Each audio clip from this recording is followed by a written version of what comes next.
June meeting of the council, operating here from the town hall in Enniskillen, and we're joined by some members remotely as well. And I would just ask any member joining to be sure to turn on your camera as is protocol. So we're about to commence the meeting. Fáilte roi Valig, Goji on Crinnu, Den V Mehev. So this is the June council meeting, and here we go. If we can get rid of that echo. Okay. So I'm going to go straight to apologies. And Councillor Coyle, can you give apologies from the Sinn Féin grouping? Thanks, Chair. We have no apologies. Okay, thank you. And we go next then to Victor. No apologies, Victor. And then go to the DUP grouping and Paul Robinson. Councillor Elliott will be a bit late. Right, okay. Thank you. Move now to Adam Gannon on behalf of the SDLP. Councillor McPhillips, thank you, Chair. Thank you. And Councillor Stephen Donnelly, Alliance. Yeah, no apologies from Alliance, Chair. Okay, thank you. Councillor Deehan's online. And Councillor Deehan's online. So we're ready to move. Item number 2 on the agenda then, to confirm and sign the minutes of the May full council meeting that was held on the 6th of May. And this is for accuracy only. So there are 22 pages. We're going to go through each page individually for accuracy only. So page 1, page 2, 3, page 4, page 5, page 6, page 7, page 8, page 9, page 10, and page 11, page 12, and page 13, 14, 15, 16, 17, 18, 19, 20, and 21, and 22. So I've signed the meetings accordingly. I just need a proposer, and I would like to go to John in this instance, as you would have chaired that meeting, John. Okay. Okay, over to Councillor Thank you, McLaughlin. Chair. I propose the adoption of the minutes. Okay, and Errol's indicating as well. Thanks for the proposing and seconding of the minutes of the council meeting. Now, item 3 on the agenda, on your clar there, is declarations of interest. So I'll look to the chamber and I'll look to the screen. Go now to Councillor Anne-Marie Donnelly. Thank you, Chair. Item 11.1, as an employee of Waterways Ireland.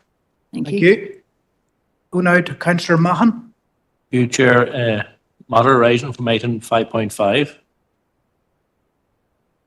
Sorry, declaration of interest, yes, but it's a matter arising from 5.5. Okay, we'll come back to that. We'll do the declarations of interest now. Oh, you've done that? That's what that is, Chair. That's fine.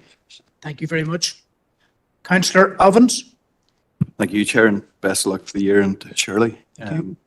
Item 4.1 and then item 10.1 and the associated letter for 11.4. Okay, that's fine. Thank you. And none online.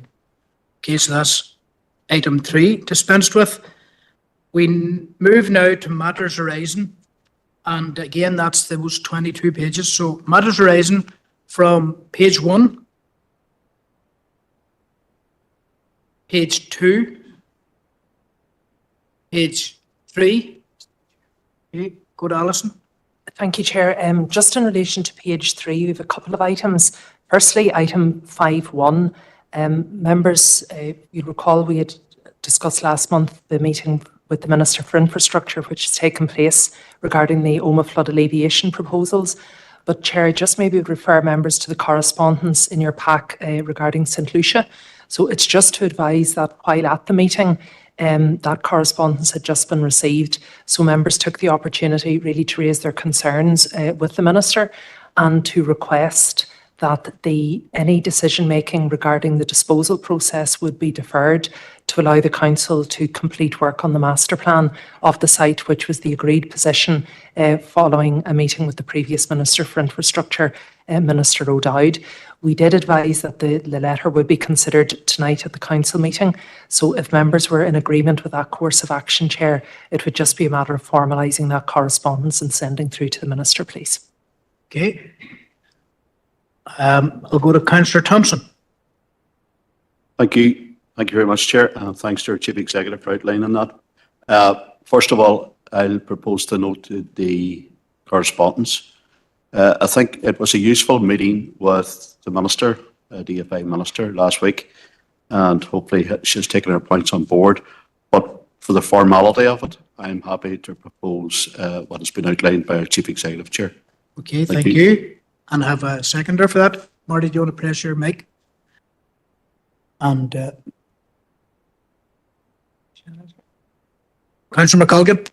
Thank you, Chair. Agree with Councillor Thompson. Very interesting and beneficial meeting, I believe, and just second the proposal. Okay, thank you. And that's agreed, members? Okay, agreed. Okay. Then, Chair, also on that page, we have correspondence from Royal Mail, which is the second letter in your other folder. And this relates to the Council's previous correspondence regarding concerns about delivery delays and non-delays within the district. So the next stage of the process is that a postal review panel has been convened. They will review the evidence and the Council's previous representations and the data. And as you'll have seen from the letter, it will take approximately 30 calendar days for that process to be completed. So as soon as we receive anything further from a Chair, we will report back accordingly. Okay, thank you. Okay, and again, a proposer and seconder to note. Okay, I'll go to Councillor Crawford, who has indicated. I'd also like to wish you all the very best, Chair, in this year in your chair. I would happy to propose correspondence. Thanks, Roy. Proposed by Councillor Crawford and seconded by, best way to do it is to indicate on the mic, I think. Okay, if anybody wants to second that. Okay, we've got Councillor Irvine. Yeah, I'm happy to second, Chair. Thank you, Robert. Thanks, Councillor. And moving on then, have you other items that you would like to specify as we go along? Just okay. Page 4. Thanks, Chair. Just on page 4, we have correspondence from the SPPG. This is in relation to the arrangements in place for the cross-border reimbursement scheme, which, as members are aware, has now come into effect. So that the correspondence has been attached, Chair, and then there is a link within it to the wider criteria and the application process. Okay, go to Councillor Warrington. Thank you, Chair. Well, I'll start by proposing the noting of this correspondence and certainly welcome that the scheme has been brought back into play again, as it proved very successful its first time round, and certainly we hope that it will help us going forward to get a reduction in our waiting lists. Thank you, Chair. Okay, thank you. Councillor Gannon. Thank you, Chair. And I'll second the correspondence. It's a very positive development. This scheme should have never stopped a few years ago, but I'm glad to see it back, and well done to the Minister for doing that. I do want to say though that I think the fact that it takes 2 years to be on this is really an indictment of where we're at, and that's not the fault of any one minister or party, but hopefully this will go a long way to getting us to a place where we don't have 2-year waiting lists, and we'll see some progress. It'll not be quick progress, it'll take many years, but hopefully we'll get progress in the right direction on reducing waiting lists. Chair, thank you. Okay, thank you. I'm going to go to Councillor Deehan online and then Councillor Feely in the chamber. Councillor Deehan. Thank you, Chair. Chair, I appear to have logged in twice, so are you hearing an echo? Yeah, a little bit of an echo, yes. Okay, well, I'll be brief then, Chair, and then I log out and log in again. Very good. welcome this announcement and this letter from Joanne McPhysick. But I do want to, and following on from Councillor Gannon's comments about patients having to be on the waiting list for 2 years, I would like this council to issue correspondence to the Minister urging him to implement urgent waiting list initiatives so that people who do not have the opportunity of availing of the cross-border initiative will not be disadvantaged. Thank you, Chair. Okay, thank you very much, Councillor. We'll go now to Councillor Feely. Yeah, thanks, Chair. Yeah, I want to wish you best of luck in your coming year as well, Barry. No, I was going to second that there because it's a great scheme. I'm glad to see you back. I know a lot of people on a long waiting list, so just glad to see you back. And I think if Josephine was making a proposal there, I can second it. I think she was, so I'll second that. Thank you. I suppose a question I have is, and maybe it's in line with what Councillor Dehan's saying, is how is SWA being used in the reduction of waiting lists for orthopaedics? That question was asked of me last week by a lady in Oma, so I feel duty bound to put that in the mix. But I think that's covered by Josephine's proposal. But maybe it should specify how SWA has been used in that respect as well for that type of elective surgery. Isn't that right? Okay, go now to Councillor Green. Thank you, Chair. I suppose the one worry I'd have in this is that it has raised expectations out there, and 10 million, I suspect, doesn't cut it, because I heard on the radio or something there today that, or yesterday, that the last time it was on, it was 21 million had been put aside for it, and there was about 2,500, 3,000 people availed of it. Now, costs and everything has went through the roof since that. So with less than half the money, costs rising, I'm just wondering whether there's going to be a lot of disappointed people out there.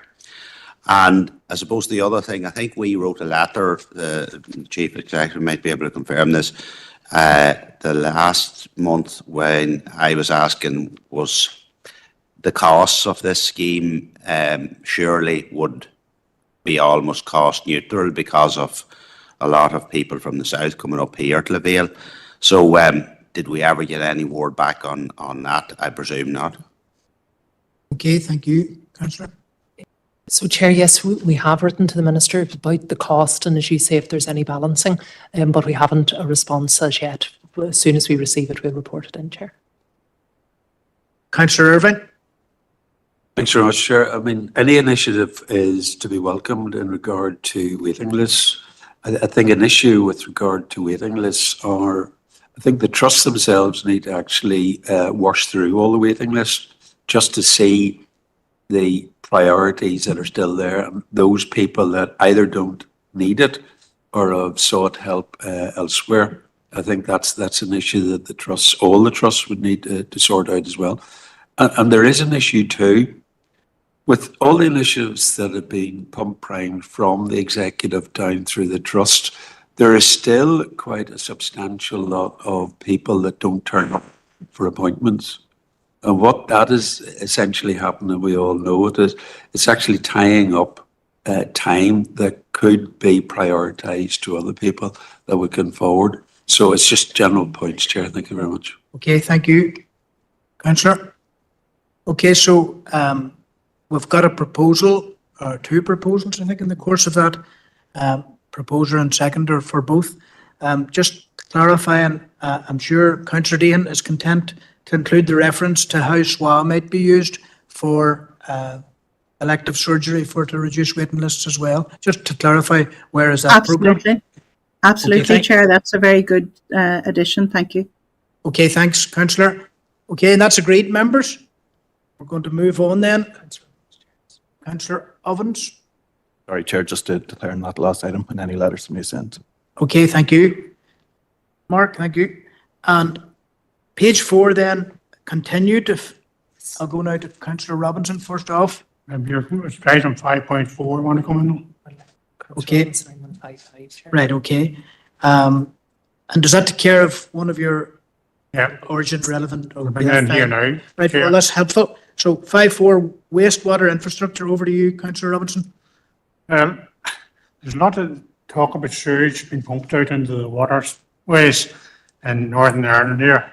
And according to the figures I'm getting, Northern Ireland Water pumped 20 million tonnes into waterways last year. And that there's approximately 26,300 farms. That works out at 84 2,000 gallon slurry tankers from each farm into the water courses. So the sewage has been pumped out. It's coming from households, not their housing estates and stuff. And there's a lot of phosphate I hear in this sewage that's coming out from the washing machine, phosphate very common in washing powder and stuff, and also from dishwashers and chemicals. It's also used in toilets and all. It's all been pumped out raw sewage into the water stream. I'd just like to ask, could this council ask how much sewage is discharged into the waterways in Fermanagh and Omagh District Council? Can we ask Northern Ireland Water that? Okay. Do we have to go with? That's a proposal. if Yeah, I sounds like a Paul. proposal, yes. I want to go now to Councillor McLaughlin, who has expressed an interest in this issue similarly. Thank you, Chair. And I'm going to agree with Paul and ask for further considerations to be given as well. Whilst carrying out the duties of Chair, it was I met fishermen who took part in the fishing classic, and one of the items that they brought to me was the detritus that some of the fishermen caught, and they believed that this was discharged from our sewage system.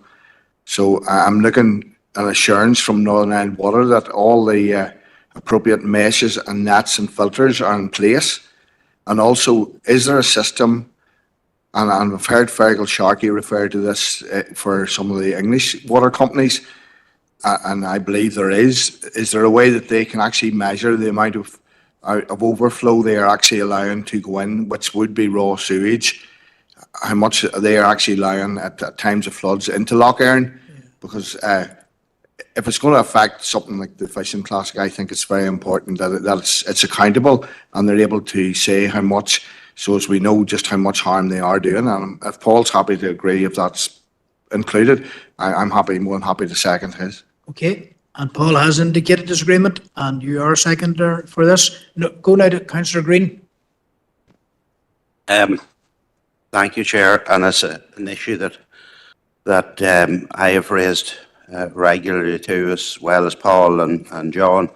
I suppose my issue around this is that farmers are always made the scapegoats around the blue-green algae, around pollution and that, whereas I think I forwarded on the study done by Oxford University that the British government commissioned. I believe it was them commissioned it, a large-scale study that showed that it was actually the water companies in England that were the major polluters, and that farming had a very limited effect on the pollution in the rivers and lakes in England.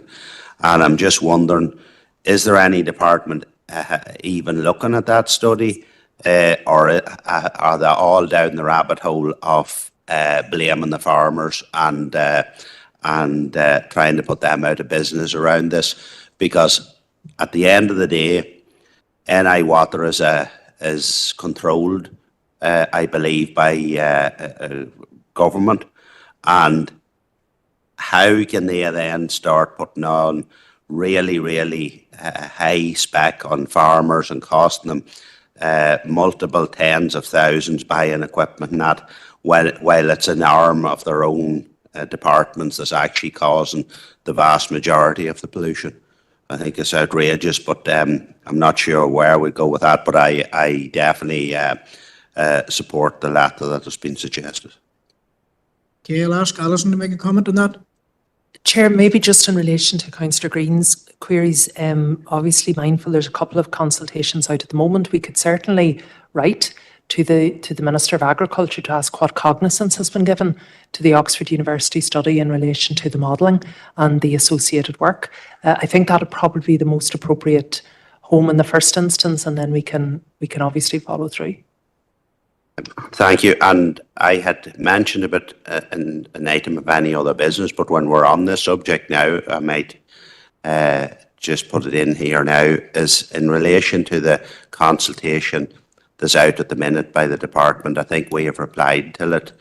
It's on the agenda for R&C there the night, but I think it was extended for another couple of weeks.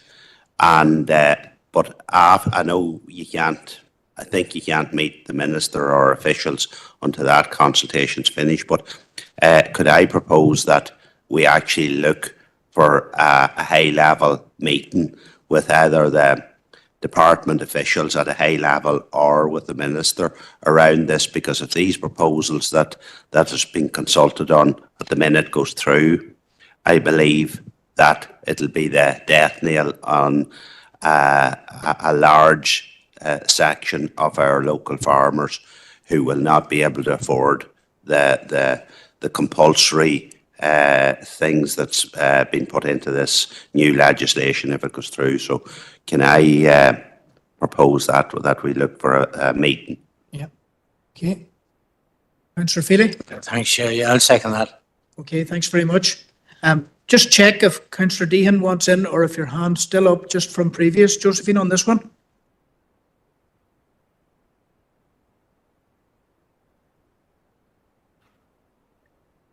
Sorry, Chair. No, I didn't want to come in on this issue. I think it's just your digital maybe, hand. I do, if you can. Oh, I think we can work that from this end, Josephine. Thank you. Yeah, thank you. Is that it? Yeah. Corrected, my Chair? Thank you. Yep, thanks very much. So, Chair, sorry, if I may just clarify, so we actually have correspondence relating to the Oxford University report coming to Regeneration and Community next week from the Minister, which makes reference. So I will maybe suggest, Chair, we don't action that element, but certainly the wider part of Councillor Green's proposal regarding the high-level meeting, we could certainly progress. Okay, thank you. I think that's agreed, members. Agreed on that course of action. So that was relating to wastewater infrastructure and all relevant matters.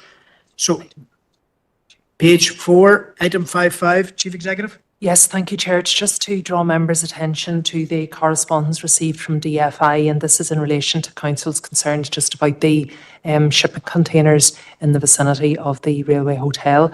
So within the correspondence, the Divisional Roads Manager has advised firstly of the regulatory basis for which they are in place and has noted an indicative period of approximately 10 weeks, following which presumably the works will be complete and the pavements will be cleared. Councillor Brown. Thank you, Chair. I just want to propose to note the correspondence and just to acknowledge that progress has been made on this issue. I've been contacted by residents in the area who are happy enough with the sort of a gangway footpath which has been put in now, and that is making things a lot easier. And again, just to highlight the fact that we now have a sort of 10-week time frame, whereas we will see these containers removed. So I hope to see that in place in the 10 weeks, and I'm sure we'll be back if they're still there after that time. Thank you. Okay, thanks for proposing that. Is there a seconder then to note for now? Seconder. Councillor Irvine, thank you. Okay. Aye. Paul, you can do the necessary now in allowing the return of Councillor Mahan. Okay, so we're moving on through the agenda, matters arising here. Yeah. Page 5 and page 6. Aye. In relation to page 6, I think this would be a good juncture. I haven't spoken to our Director, John Boyle, about doing it at this juncture, but he'll be well fit for it. The item relating to parking issues at St Connor's Primary School, Brookmount Road, Omagh. And we had a meeting in the Grange yesterday regarding that matter. John helpfully chaired it. Department of Education and other stakeholders were present, residents, school, all of that, in relation to the situation at Lamy. So that meeting took place yesterday. John, would you like to give a brief update or an oral update on actions that were proposed or to be taken? Yeah, thank you, Chair. Yeah, there were members there was a member from the Department of Education there, community and voluntary representatives, Board of Governors was represented, political representatives were there representing the OMA DEA. I suppose there was a bit of frustration, I have to say, from the local residents there at the speed, I suppose, at which a solution to the parking issues at St. Connor's Primary School, how long it was taken. The official from the Department of Education has stated that all of the options which were considered previously have now been disregarded, and they are actually going back to the first option which was on the table in order for part of Todd's Field to be used as parking, and that was something which was put on the table by the council quite a number of years ago, I think dating back to 2021 at that time. So it was stressed, the importance of the speed of action at which this must now progress, given the length of time that it has been an issue. And I think there were a number of proposals that may come forward from members in relation to it, both to stress to the Minister the importance of getting a solution to this, but also in relation to DFI for maybe the possibility of double yellow lines in the interim on one side of the road in order to keep the road open. Thank you, Chair. Councillor Thompson and then Councillor Deehan. Councillor Thompson. Yep. Thank you very much, Chair, and thanks to Director Boyle for his update. As you know, Chair, I was fit to attend part of the meeting yesterday in the Grange OMA, but it's been a long time in the process to try and get this issue resolved.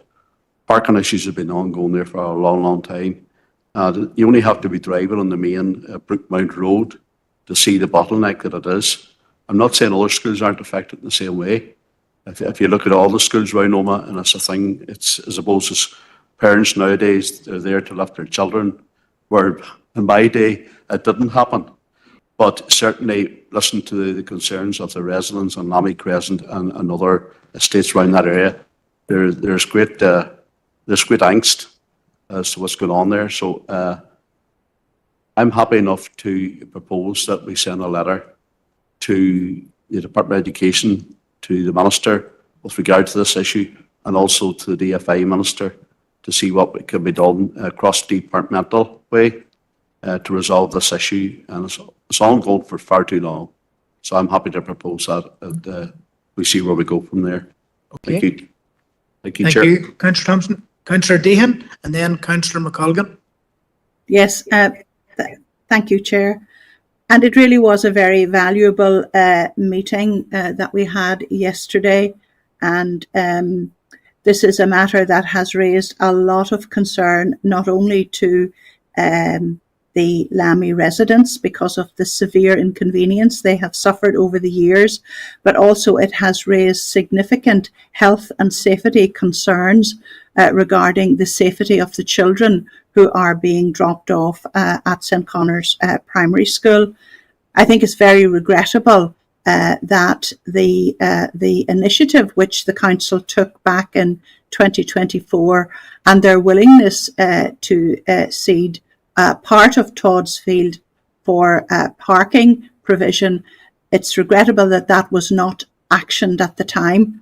And the Department of Education representative who attended the meeting was clear that even if the funding was there to complete this initiative now, it would really take a considerable amount of time between planning and land transfers and so on. So, I mean, I would hope that I second Councillor Thompson's proposal, and I would want to stress in the letter to the Minister for Education that this process needs to be expedited as a matter of urgency, given the health and safety concerns, and that in the letter to the Chair, the Minister for Infrastructure that the health and safety issues be raised so that those double yellow lines can go in to prevent parking on both sides of the road. So hopefully we will get some movement on that, Chair, and thanks to you for spearheading this initiative, which has been very difficult for the local community. Thank you, Chair. Thanks, Councillor Dean. Councillor McColgan. Thank you, Chair. Just to support what Councillor Thompson and Councillor Deehan has said, this issue has been going on for a very long time, and a few occasions there was resolutions sought, but unfortunately nothing has come to fruition as yet. It is a health and safety concern, and indeed very much an inconvenience for residents out there. And to yourself, Chairman, I know that you have played a big role in trying to resolve this issue as well. So, I mean, as all town councillors know, this is an issue that really needs to come to a head as soon as possible. Thanks. Okay, that's well represented, the character of that issue. I think we were hopeful yesterday at the meeting that the Department of Education will put momentum into this now, but even if they do, it's likely to take 18 months, to resolve at their end, the various processes.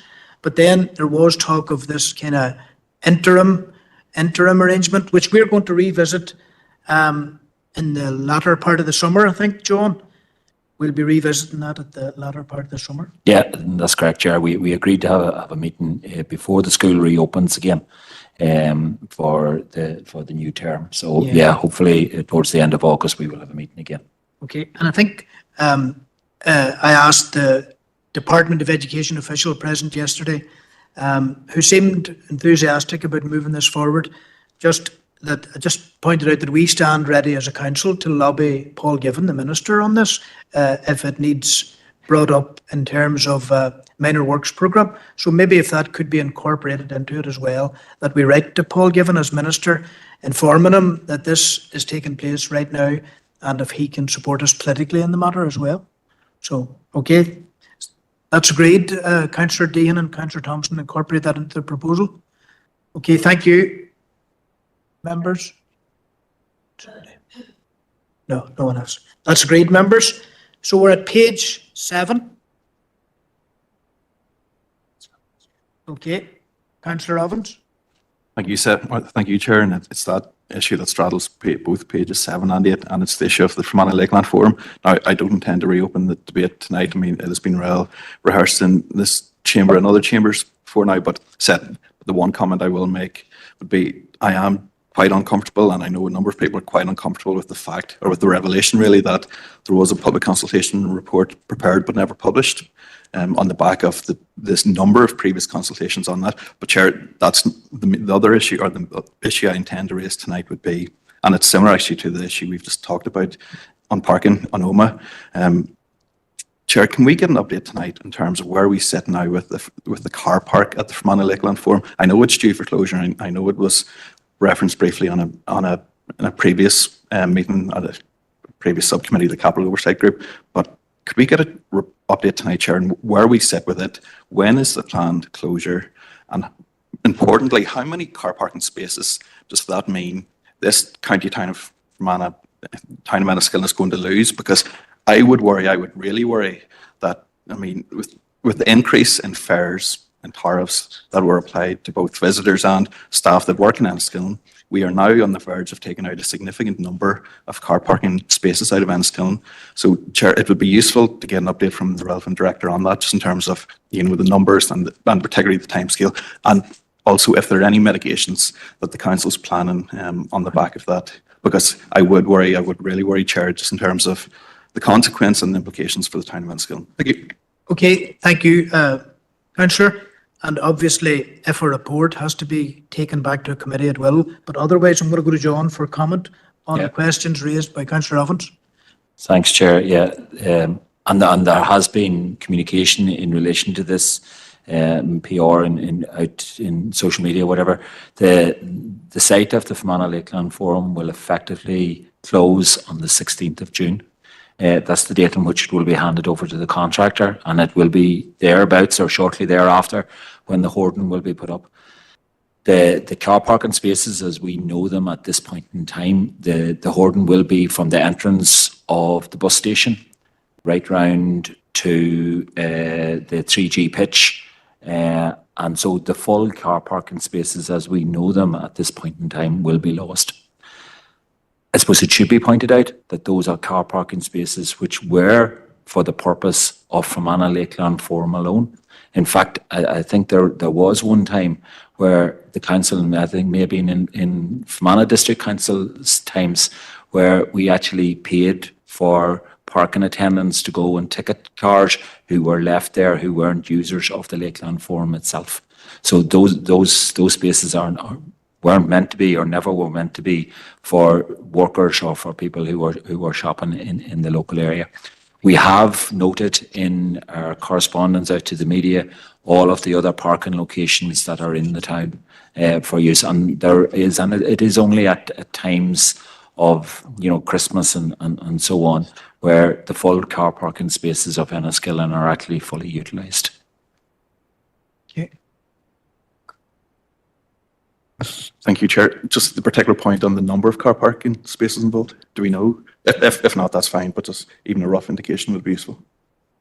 I couldn't honestly tell you, but I can certainly provide it to members, the number of car parking spaces that are there. Okay, thank you. Okay. Moving on then, page 10 and page 11. Sorry, page 9, I've overlooked it. Page 9, 10 and 11, 12 and 13. Okay, 13. Alison? Thank you, Chair. Just item 20.6. We have correspondence from the Electoral Office Chair, which we've been asked to share with all members, and this is really confirming that with effect from the 1st of July, the Electoral Office will be moving location, and the details, so it's Colby House on Stranmillis Road, and the details are included there. But I suppose of more relevance to members is the focus now is very much more towards advance booking and online delivery of services. So just for information, Chair. Okay, so we're always concerned about a reduction of access. I'll go to Councillor O'Reilly. Yes, Chair, I'm happy to note the correspondence there. While we're talking about the Electoral Office, Chair, it is a fact that I wasn't aware of when new legislation sort of came in around the electoral ID card, that if you have another form of ID that is applicable to use to vote, then you're not going to be issued with an electoral ID card. And I think that's regrettable, Chair, that is the course of action that is being taken by the Electoral Office. We encourage particularly younger people to have an electoral ID card, that if they're going out and needing identification for a social life, that they're not losing passports and driver's license and so forth with identity theft and everything else nowadays, Chair, that the electoral card was a form of ID that was acceptable in many cases, and that to get it replaced or renewed wasn't a major burden on people. But the Electoral Office tell me now that if you actually, on the online application, you have to tick if you have got another form of ID, and if you have, then you won't get an electoral ID card. And I'm just wondering, could we follow that up, Chair, to, in my view at least, protest that as a way of going forward? Okay, thank you. It strikes me as that's a regional issue for NILGA as well, for Yes. NILGA to support the point that you're making, if it's a reduction of access and if it's putting people off. So I'll go now to Councillor Coyle. Yeah, I just want to agree with everything Thomas just said there. And I think we should do that. It seems that the Electoral Office every couple of months are bringing in things that are really, instead of breaking down barriers and encouraging especially younger people and non-voters to vote, that they're actually putting barriers in the way to prevent people from voting. So I just want to second Thomas's proposal. Okay, and that's agreed, members. And it'll be my intention, and I'm sure Councillor Rennie's, to ensure that this is on a NILGA agenda as well. Okay, thank you. Continuation of page 13, page 14, page 15, 16 and 17. Okay. Thank you, Chair. Just on page 17, to refer members to their other correspondence, it's item 5, and it's a letter of response from the Economy Minister, Dr. Archibald, just welcoming the Council's recent adoption of the motion of Good Jobs Unemployment Right legislation. Okay. Just need a proposer and seconder for that. Councillor Crawford is proposed and Councillor McCann seconded. Thank you. So that's 18 and 19. If you ever chair a meeting, it's a great joy to see nobody's late on screen. Page 20 and page 21 and page 22. We have an item here that Alison will speak to. No, thank you, Chair. It's just a response from the Divisional Roads Manager in relation to the letter we issued last month regarding proposed, if there were any traffic calming improvements proposed for Old Creamery Road. So as indicated, just due to the traffic volume, it's not something that's being proposed at this stage, and the Divisional Roads Manager is referring us to the police if there are any particular concerns of driver safety or behaviour that needs to be referred to them. Okay. Councillor Green. Thank you, Chair, and maybe you give me a bit of latitude on road service. I suppose it's just that type Seamus, before you do, we'll stick to this Old Creamery Road, and I will come back to you briefly if it's a separate matter, okay? Take Councillor McLaughlin. Thank you, Chair. I suppose proposed noting the correspondence. I'm disappointed that despite the importance of the road, that safety isn't a priority, no matter how important the road is. I know that they've taken some measures, and that there's some measures maybe proposed, and whether it was just timing, but they did respond very quickly. So I suppose we're to be grateful for that. I'm disappointed that they're not going to implement some of the more drastic measures for slowing down traffic, but they have done some improvements at that junction. So you're happy you've done that proposed note, and we'll go to Councillor McNulty, then come back to you, Seamus, to complete this item first. Thank you, Chair. Yeah, same as that. Disappointed with the signage that they didn't erect, but I'm happy with what the painting that they did do. But my main issue there was at the Old Creamery Road to take the left to Fintna. There's no stops out there. There's no giveaway sign. That was the main issue that I addressed to DFI, and it's not, albeit that they freshened up the paint at the roundabout, they didn't put what was needed there, a giveaway sign or a stop sign.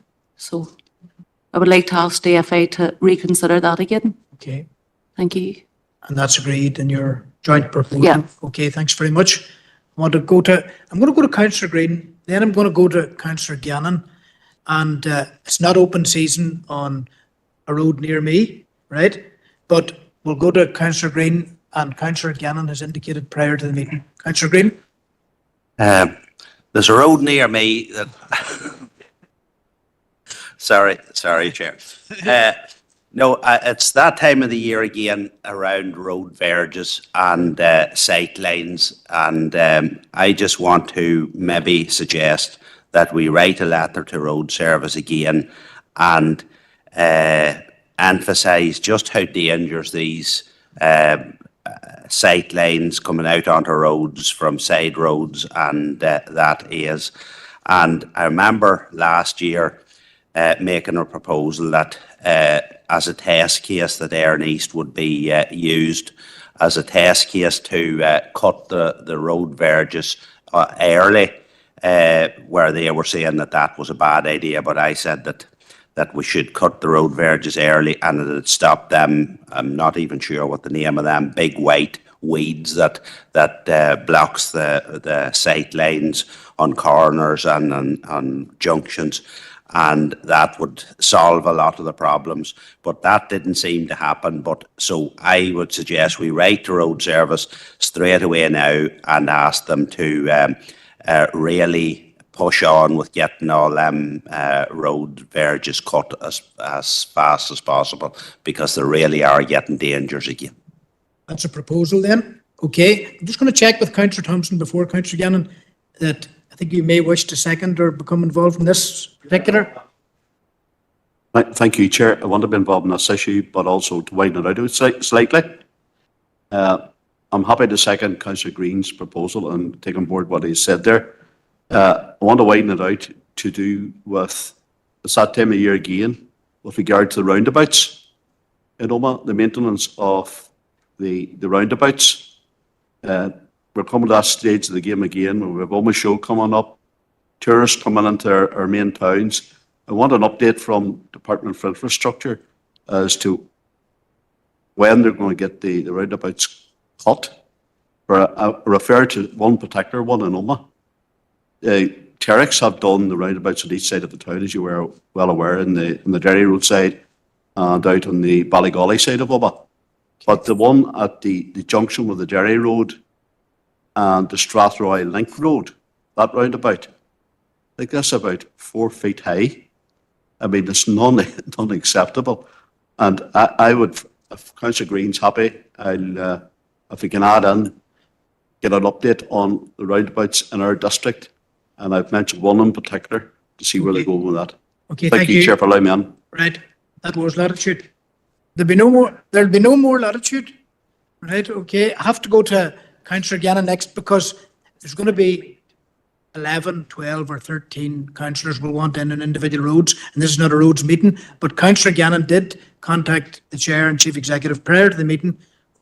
Urgent business item. Thank you, Chair. And it's regarding the Derrylin Road, and the reason why I bring it to this meeting is because it is such a main road, and that I'd already contacted the Minister myself about it, in particular work at Derry Allen.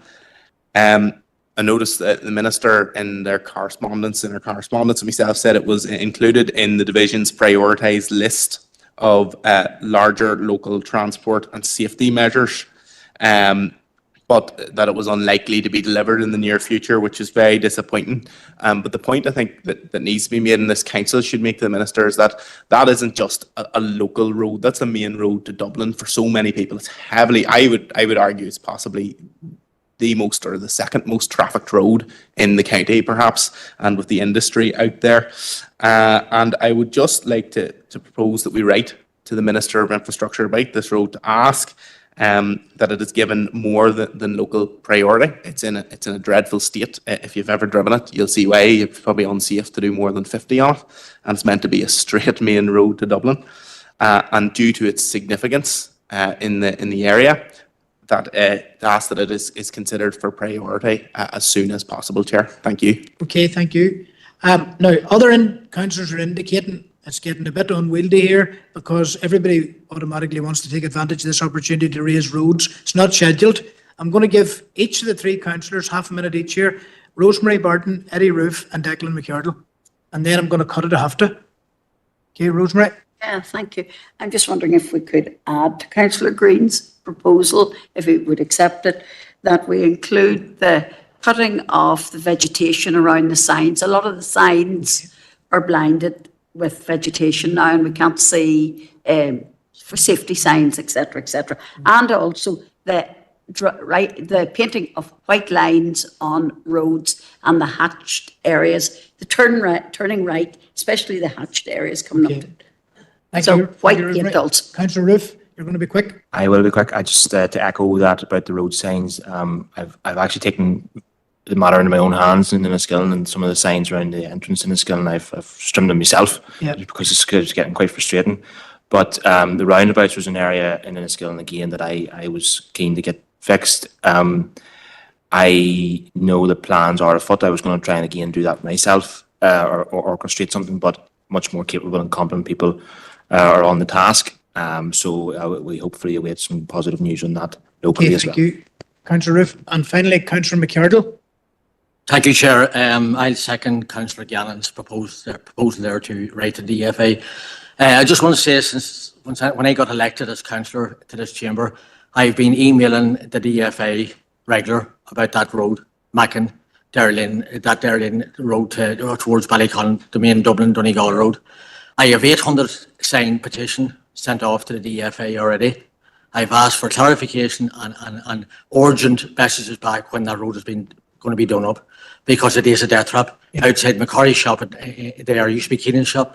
So I have no problem seconding Councillor Gallen's proposal. Okay, thanks very much. But it needs to be done up. Thank you, Chair. Councillor McArdle, okay. Roy, are you impatient or are you, and that's it? I appreciate, Chair. I was actually going to raise it tomorrow night, Environmental Services. It's my understanding that the council had some form of an understanding or agreement with DFI to basically DFI would clear off the roundabouts in Enniskillen and then put them in some kind of a kind of like a slate or some kind of a stone surface on it, and then the council's input would be flower pots, some kind of tubs. So could I maybe get some clarification on that? John, would you be in a position to deal with that at Environmental Services tomorrow evening? Are you a member of that? Yes, I am. Quite happy to do it. Thanks very much. Now, the various proposals have been proposed and seconded, and it's meeting with everybody's agreement. Agreed? Okay, we're about to move on then. That is the agenda for the council meeting dealt with in terms of matters arising. We move on now to confirm the minutes of the Environmental Services Committee held on the 7th of May. Okay, very good, thank you. So that amounts to 9 pages, and I'll need a proposer and a seconder. Normally I would go to the chair, but Garvin's not present, so I'll go to the meeting itself. Page 1. Page 2, accuracy, page 3, page 4, page 5,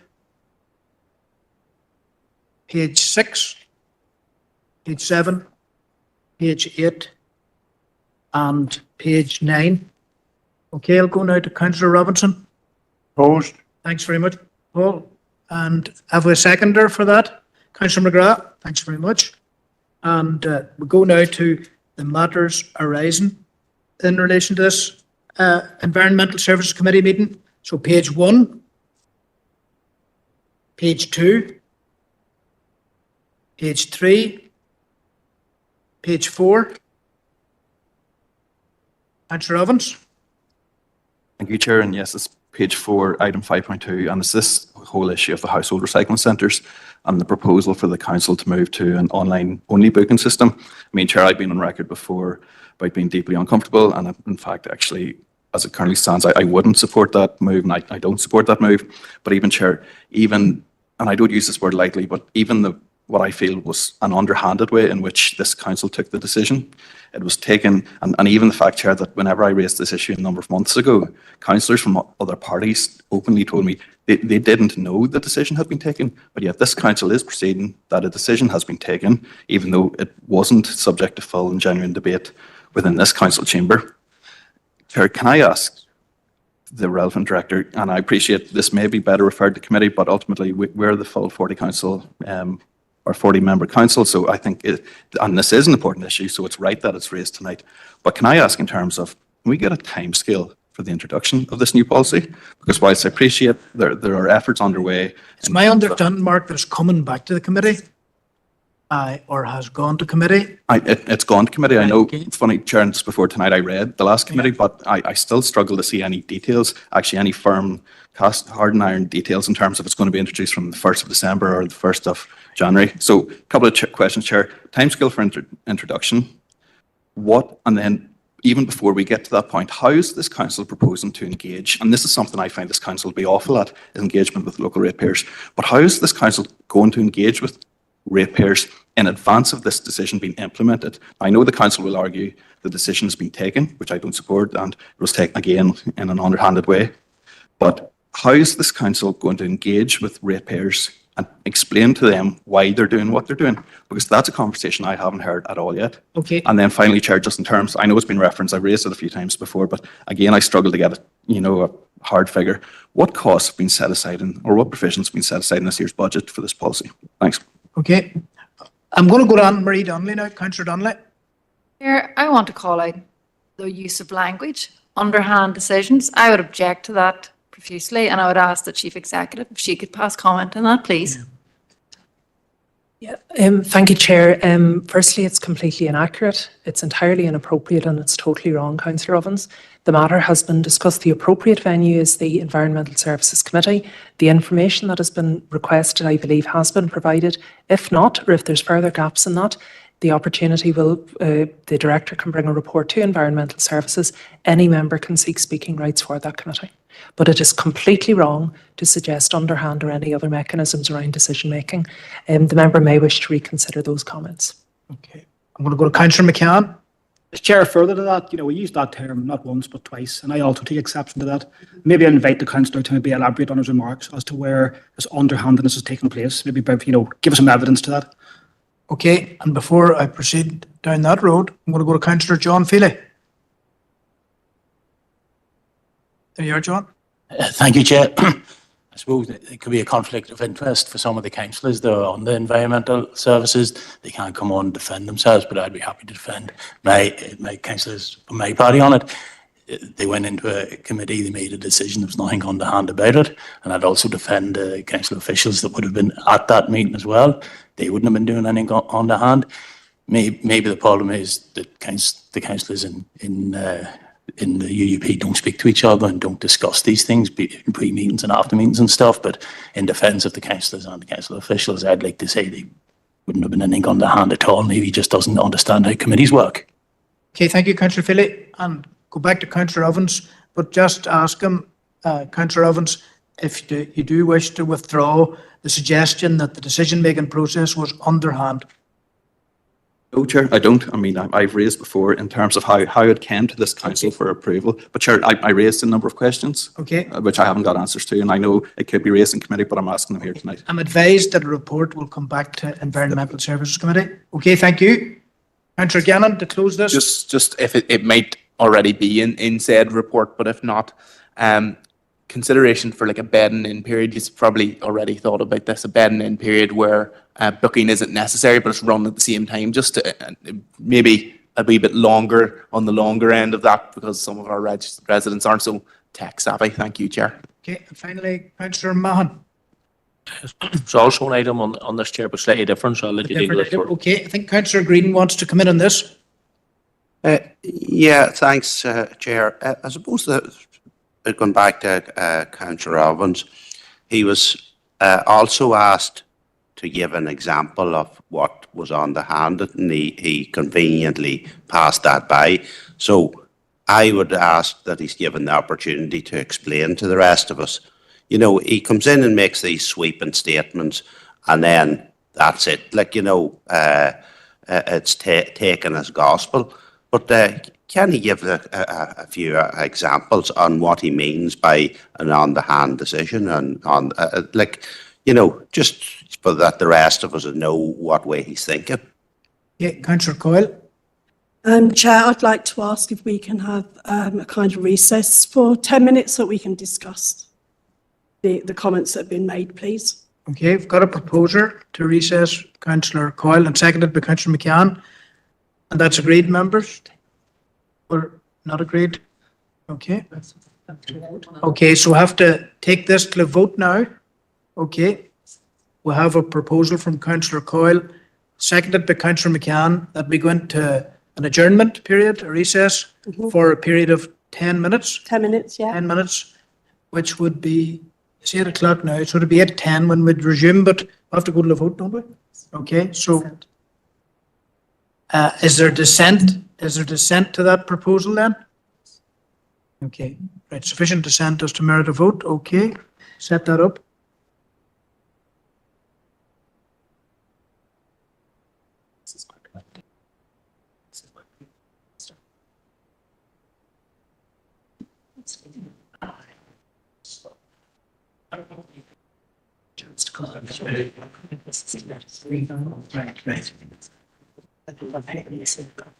Right. Very good, very good, very good. Aye. So there is a vote, don't you? Yes. Yes. You'll be live here, Barry. Why? That's right. Oh, aye. That's what you call sign in. Yeah.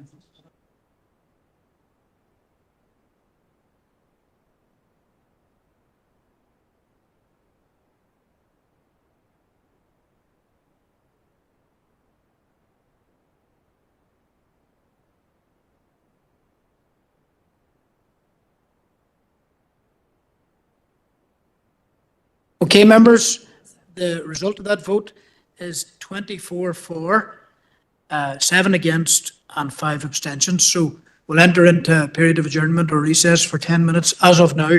Okay, thank you.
The resumption of the meeting.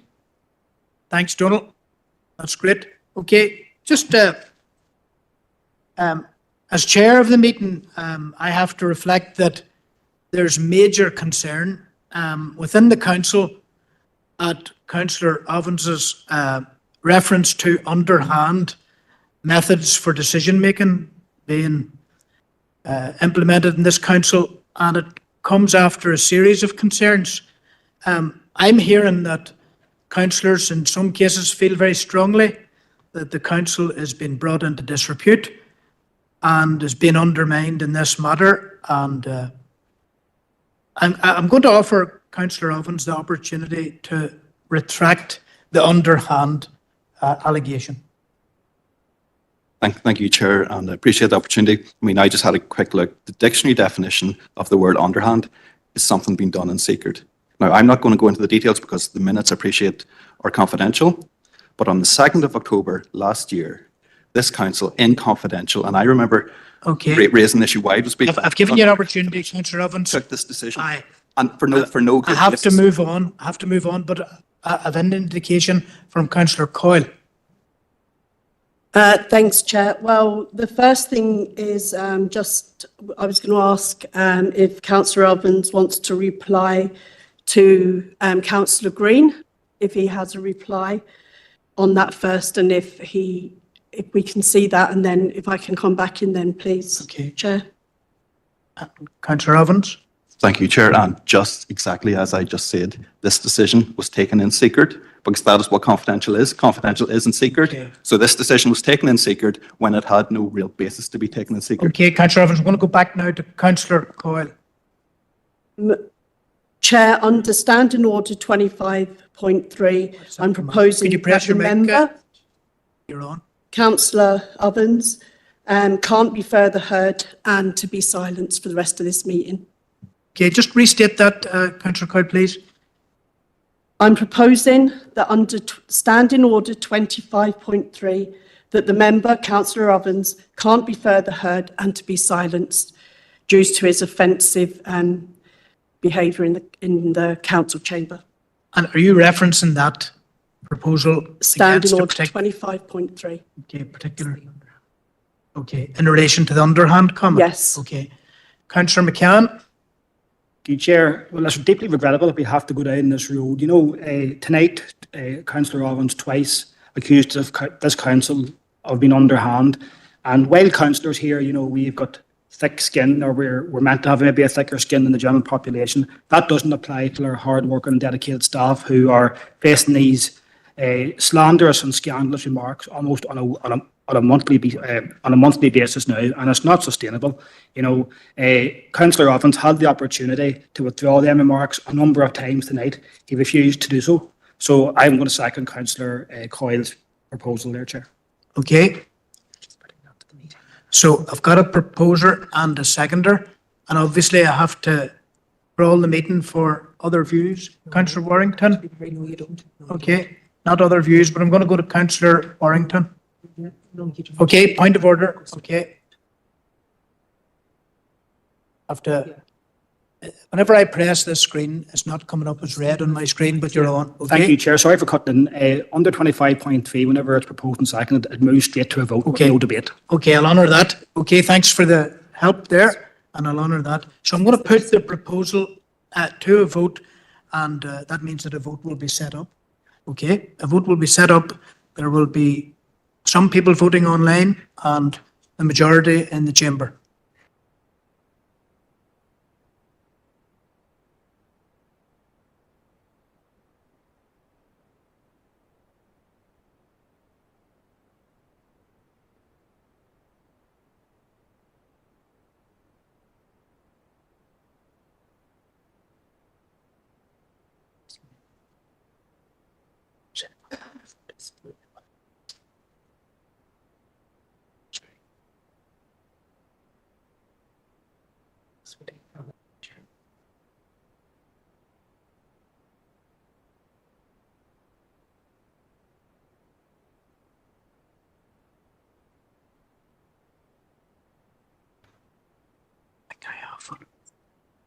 Chair, no vote appearing online as yet. Okay, it's our understanding that there has been a vote online. And Donald can confirm that. Okay, so I'm about to move on with the conclusion of this. Okay, so the numbers are on my screen. 19 plus 1. Aye. Okay, so for the proposal, 20 members. Abstained, I'll go to opposition first, 7. Abstentions, 8. And Abstentions actually 9, Chair. abstentions is 8 now plus 1, which is 9. And 1 not voted. So 7. The proposal is now carried. And just a reminder of that standing order, it said that if proposed and seconded, that it shall be put and determined without discussion. So I'm going to move on, okay? And that proposal is carried. Okay? Now, I want to go briefly till we're on page 4 and 5. I'm going to allow Councillor Mahan in at this point. He has indicated to me previous to the meeting that he wanted to raise a related matter. Okay, it doesn't allow me yet. Your image doesn't come up. Donald, if I can be returned, thank you. Councillor Mahan. Yeah, thank you, Chair, and thanks for letting me in on this. It's just a couple of questions, and maybe I could get a couple of answers. Do we, as a rule, accept waste in our recycling centres from the south? Because I've had a few people have mentioned this to me before, and I had no evidence, but they've now sent me photographic evidence of cars from the south, whatever it may be, using our recycling centres. And I'm just wondering if that's allowed. Do we have surveillance on the sites, maybe the more of the main busy sites? And will the new booking system help in that regard to reduce this? Thank you. Okay, if I can go to John for a brief indication, brief response. Yeah, thank you, Chair. In response to the queries, no, we don't accept waste from outside the district in our household recycling centres, and certainly that instruction, that direction will have been issued to all of our staff in household recycling centres. And we do challenge residents or non-residents from outside the district, but it's not on whether it's from the south, no, that's from outside the district. So household recycling centres are provided for the benefit of residents of Fermanagh and Omagh District Council. Sorry, as the second part of your question was, well, an online booking system. An online booking system would require an individual looking to book a slot in any of the household recycling centres to prove that they have residency and site and address within the district, and then match that to a car registry or a vehicle registration when they would turn up to the household recycling centre. Okay, thank you. Councillor Feely. Yes, thank you, Chair. I just wanted to highlight that proof that you're driving a Southern registered car is not proof that you're not a resident or that you're not bringing the rubbish on behalf of a resident. I know plenty of elderly people within our district whose children live in Donegal and Monaghan, and they will be bringing household waste for their parents. I also know a number of people living in our district that work for Southern companies and drive Southern registered vans, for instance, that's business cars and stuff. So just driving a Southern registered thing doesn't prove that you're not a resident. Interesting point. And I think your pertinent point, John, was that our facilities are for residents of Fermanagh and Omagh only, which means that Mid-Ulster, Derry, Strabane, they wouldn't be able to access them either. Is that right? That's correct, Chair. It's provided for the benefit of residents in Fermanagh and Omagh District Council. Okay. Go now to Councillor Gannon. Just following on from Councillor Feely's point is that provided when we get to online booking and we trial it, I know you need to have a car reg, but that the system will also accept Southern regis for the reasons outlined by the councillor. I think that's important, Chair. Thank you. Okay. Councillor Crawford. Thank you, Chair. I think I'm right. Isn't there a waste transfer note if you're a contractor doing work to a house that you can put that waste into a suitable site? Maybe the director can clarify that. Or maybe I'm wrong. Again, John? Chair, I would, just in terms of the use of maybe the language of a waste transfer note, I'm reluctant to say it's a waste transfer. I know that has a particular meaning within law in terms of somebody who's licensed to transport and carry waste. And I think the example that the member's citing of a contract, somebody who's doing work around the household wouldn't necessarily be a licensed waste transporter. So I would just I'd need to come back to you on the specifics of a waste transfer. And I don't believe that they would, a contractor doing gardening work, for argument's sake, or a house clearance would necessarily have a waste transfer note. But I will come back to the member on the specifics of that.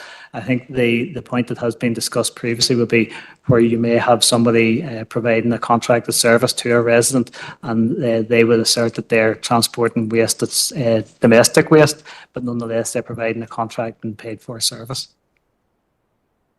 No, I appreciate your response to that, but it's just my understanding is that if I was a contractor in, say, Cavan, and I was doing work in Enniskillen, say, there would be paperwork to provide that information that gives me then permission then with this waste transfer note. Maybe you can clarify that for me. Maybe it'd be helpful if you could maybe bring that tomorrow night. Aye, very good. That's the way to do it. Thank you. And agreed. Okay, we're at page 4 and 5 there, and page 6 and 7 and 8 and 9. Okay, so that has been proposed and seconded previously. And moving on now to item 7 in the agenda, and it'll be confirming the meetings of the RNC meeting held on the 13th of May, paper C. I think it was Glenn that chaired that meeting. Okay, so we'll be looking till Glenn possibly for a proposal at the end of the accuracy bit. Right, so.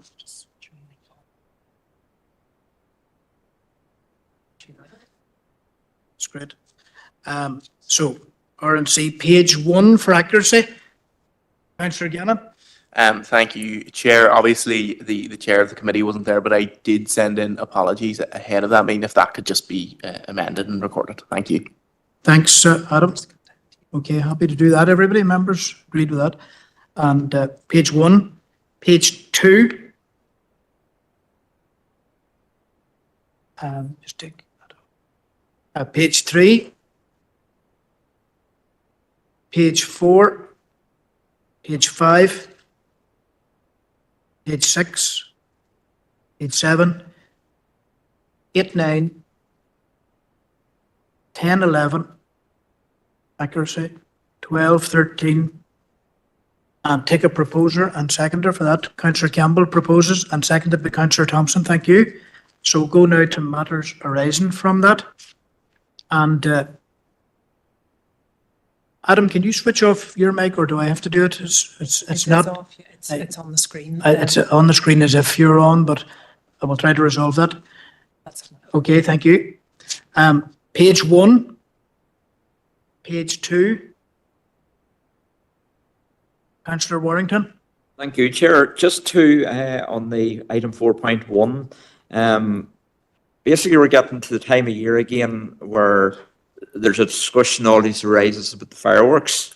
And, is it something, a note that it wasn't on the paper? Could we possibly get some information back? Because it's now June, this year's moving very fast.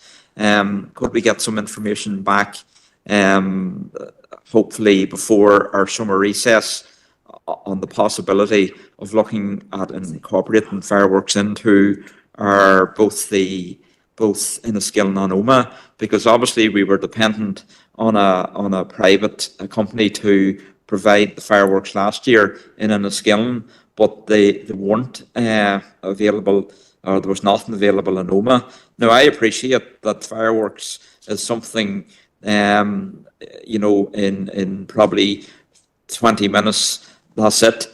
But it is a great show at getting people into the town, and obviously for the businesses around. And I know it certainly it has caused discussion over the period. So could I get some information back on that, please? Whether it's at RNC or whatever, a report back to see what the feasibility is on Okay. us doing it again, Thank please. you. Thank you.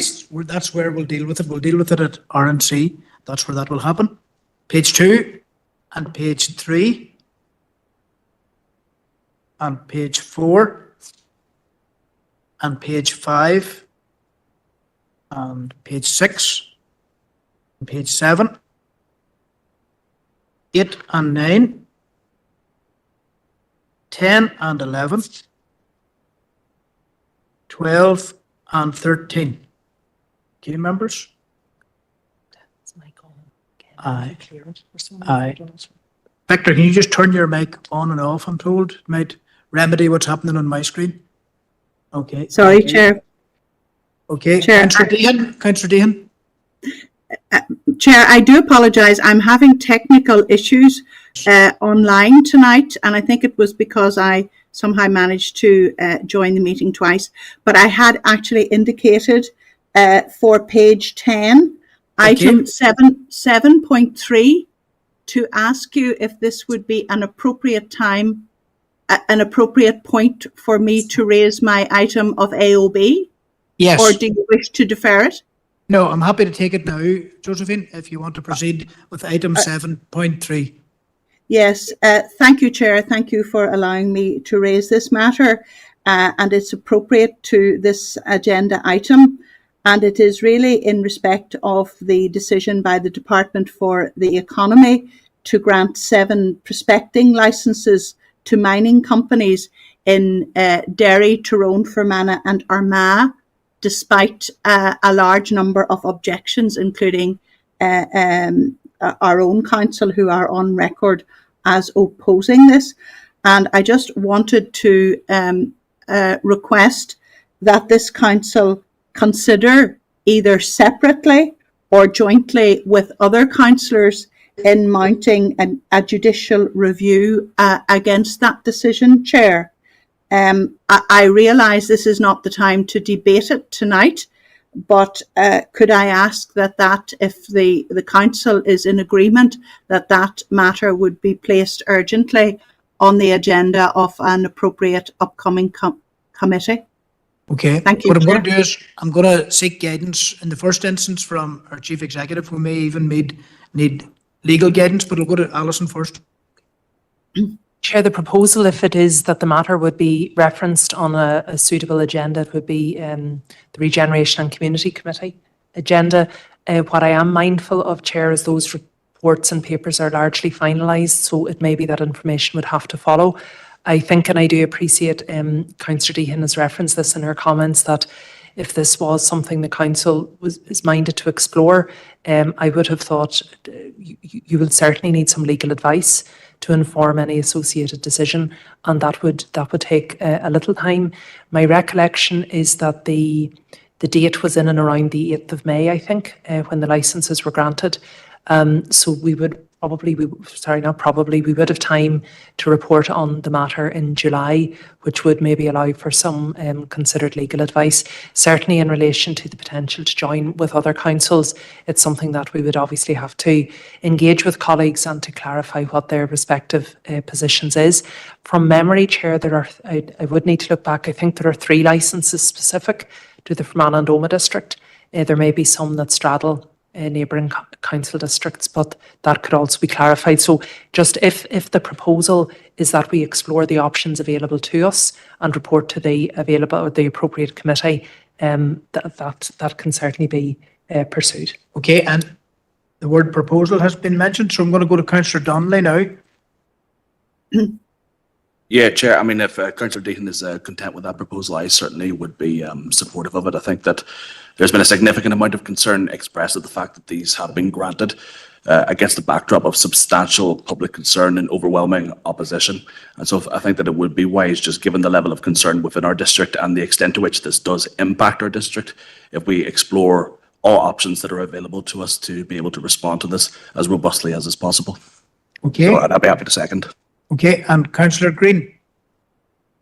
Yeah, I was just going to come in to second it, but once Stephen has done that, so that's okay. Okay, thanks very much. And agreed, members, and it will come back in the appropriate way in the month of July. I've got agreement for that, members. Okay. Thank you, Chair. Thank you. Now we're moving on till item 9 on the agenda, and that is to confirm the minutes of the Policy and Resources. Yep. P&R committee meeting held on the 14th of May, and we'll have it now. We'll go through it for accuracy, and it amounts till 9 pages. So it's page 1, accuracy, page 2, page 3, 4, 5, 6, 7, 8, and 9. Okay. Need a proposer. Looking to Councillor Warrington, thank you. And a seconder, Councillor Irvine, thank you. Okay, and that's agreed, members. So go back now to matters arising in relation to that committee. So page 1, page 2. Yeah, Alison. Thanks, Chair. Just page 2, item 4.2, the ICRRD research update. So just to confirm for members, Councillors Warrington and Hawkes will also be attending the workshop tomorrow. We don't have any representation from STLP Alliance or Councillor Deehan. There will, members, there will be a specific session for councillors, and we'll hopefully have that communicated to you before the end of the week. If I may, Chair, perhaps at this juncture, also refer members to the correspondence received from the Western Health and Social Care Trust. It's in response to the workshop event tomorrow on the ICRRD research and our invitation to the Trust to participate. So the Chief Executive has responded and has detailed the representation from the Trust tomorrow, which is welcome. But in the course of the letter, reference is made to a number of the structures that are in place, including our own health subcommittee, regarding engagement and so on, Chair. And a suggestion is made that it may be appropriate for the next meeting of the health subcommittee to take the form of a workshop. And I think from reading the letter, there may be a little confusion in relation to, for example, the council has multiple forums for decision making and debate, and it's entirely appropriate for the council to raise health matters at any of those forums. I have communicated just with our health subcommittee members by email today. So the broad consensus, but obviously, Chair, for the decision this evening, is that we should proceed with the meeting just as scheduled, which is the week after next, I think it's the 17th. And if there is a desire on behalf of the Trust for a workshop to be convened, perhaps over the summer, regarding the work plan and the associated arrangements, that could also be considered at the meeting. So I hope that's a fair reflection, firstly, of the comments that I've received back. And I just would be then recommending the noting of Councillor Warrington, Councillor Hawkes' attendance tomorrow, and then the receipt of the correspondence, Chair. Okay, Councillor Roof. Thanks, Chair. Yes, happy to note the letter. A few remarks from the Chief Executive. I think it was partly pointed at perhaps myself and Councillor Gannon following a recent health meeting locally. There was a couple of comments that I made and others made, and I do still stand by them, and that at times the health committee I have found not to be that beneficial. Simply the fact that we have to put the questions about a week in advance, and then if we do have further questions at the time, on a multitude of occasions, I've got the response, well, we'll have to get back to you on that, and I never get any information back, and that's the reality of those meetings, and that's what I said on the night, and I got a certain email back from the Western Trust about what I had said, but I stand by it. That's exactly how those meetings go. I'm more than happy to go to a workshop and discuss that, and how we can maybe work together a bit better, but nothing I said or anybody else said on the night was incorrect or inaccurate, as had been alluded to in a certain email. But I hope that we can get a workshop and maybe see what we can do in a different manner, because again, these meetings are during the day. A lot of us are working during the day, and I have taken holidays off to try and attend these meetings in good faith to try and get some questions answered, and to no avail. So I would love for these meetings to be more effective. So anything we can do to try and improve that, I'm all for. Okay, thank you. Councillor Thompson. Thank you, Chair. Thank you to the Chief Executive for outlining. Myself and Councillor Hawkes, who are members of the subcommittee, also discussed this matter. But I've been in agreement with what you're saying there, Chief Executive, with regard to running the meeting. And if they want to input into it, that's fine. But with regard to a workshop at a later date, possibly we don't really want to be going on to August, maybe early September. Just a thought, but I'm happy enough to go with it. Okay. I'm happy enough if it needs a proposal, I'll propose or seconder. Thank you, Chair. Okay, so we've got a proposal and seconder for noting the meeting, noting the correspondence, and for the proceeding with the meeting. Okay, Councillor Gannon. Thank you, Chair, and I'll not repeat Councillor Roof, but I echo his sentiments in what he was saying, and there was one point obviously around the trust feeling some stuff is incorrect, and I do note on this letter there is a paragraph, section that could be seen as factually incorrect.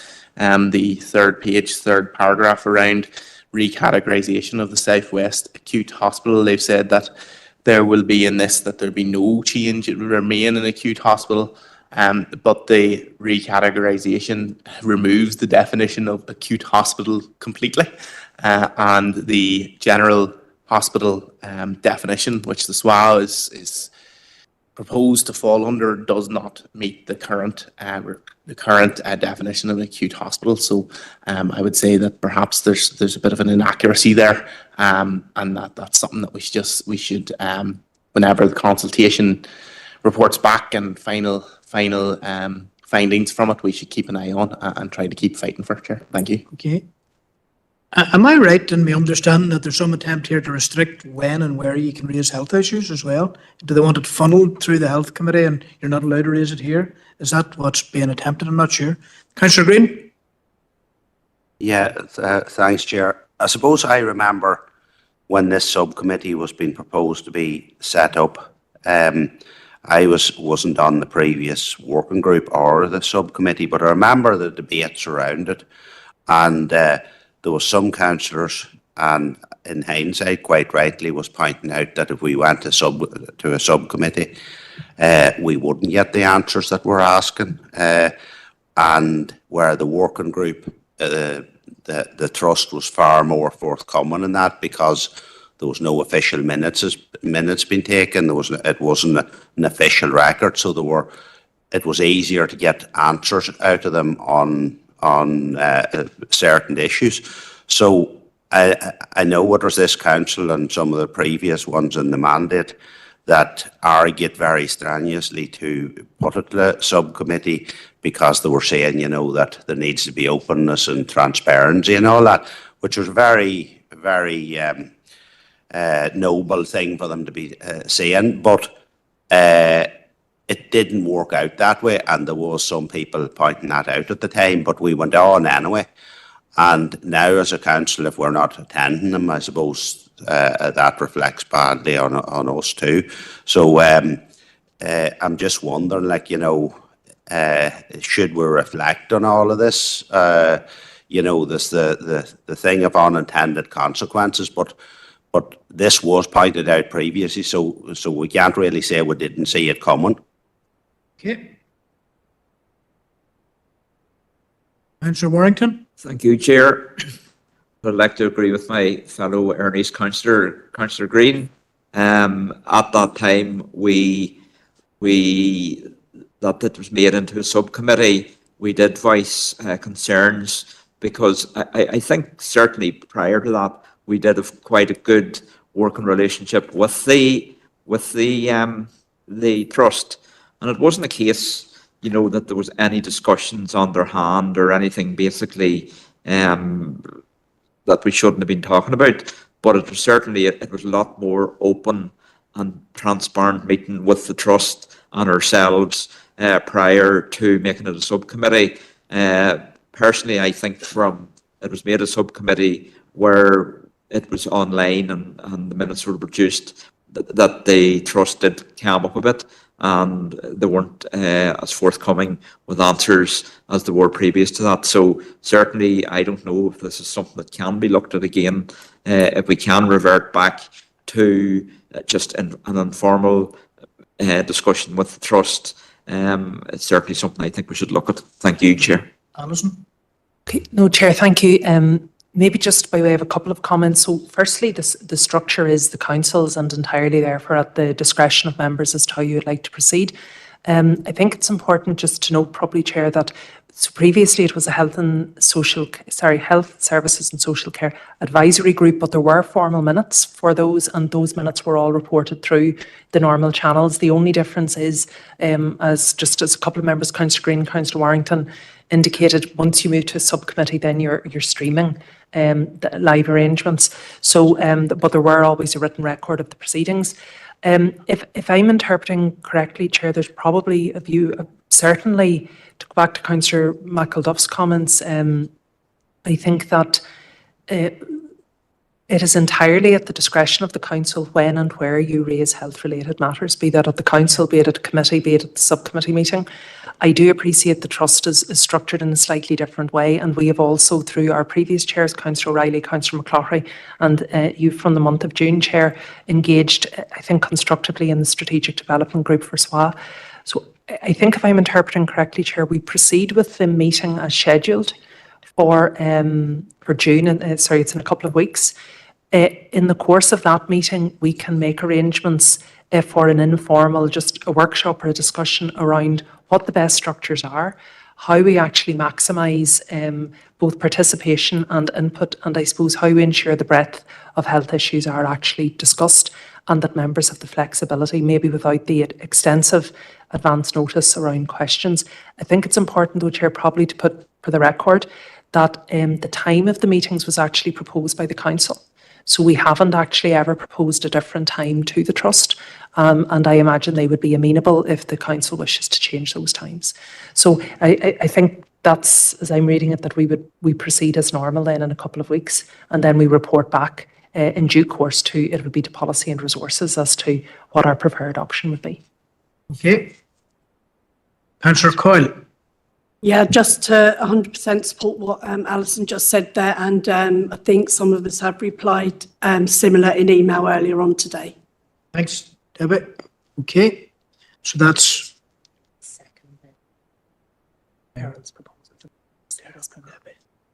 okay. So that is proposed by Councillor Thompson and seconded by Councillor Coyle that we proceed as outlined.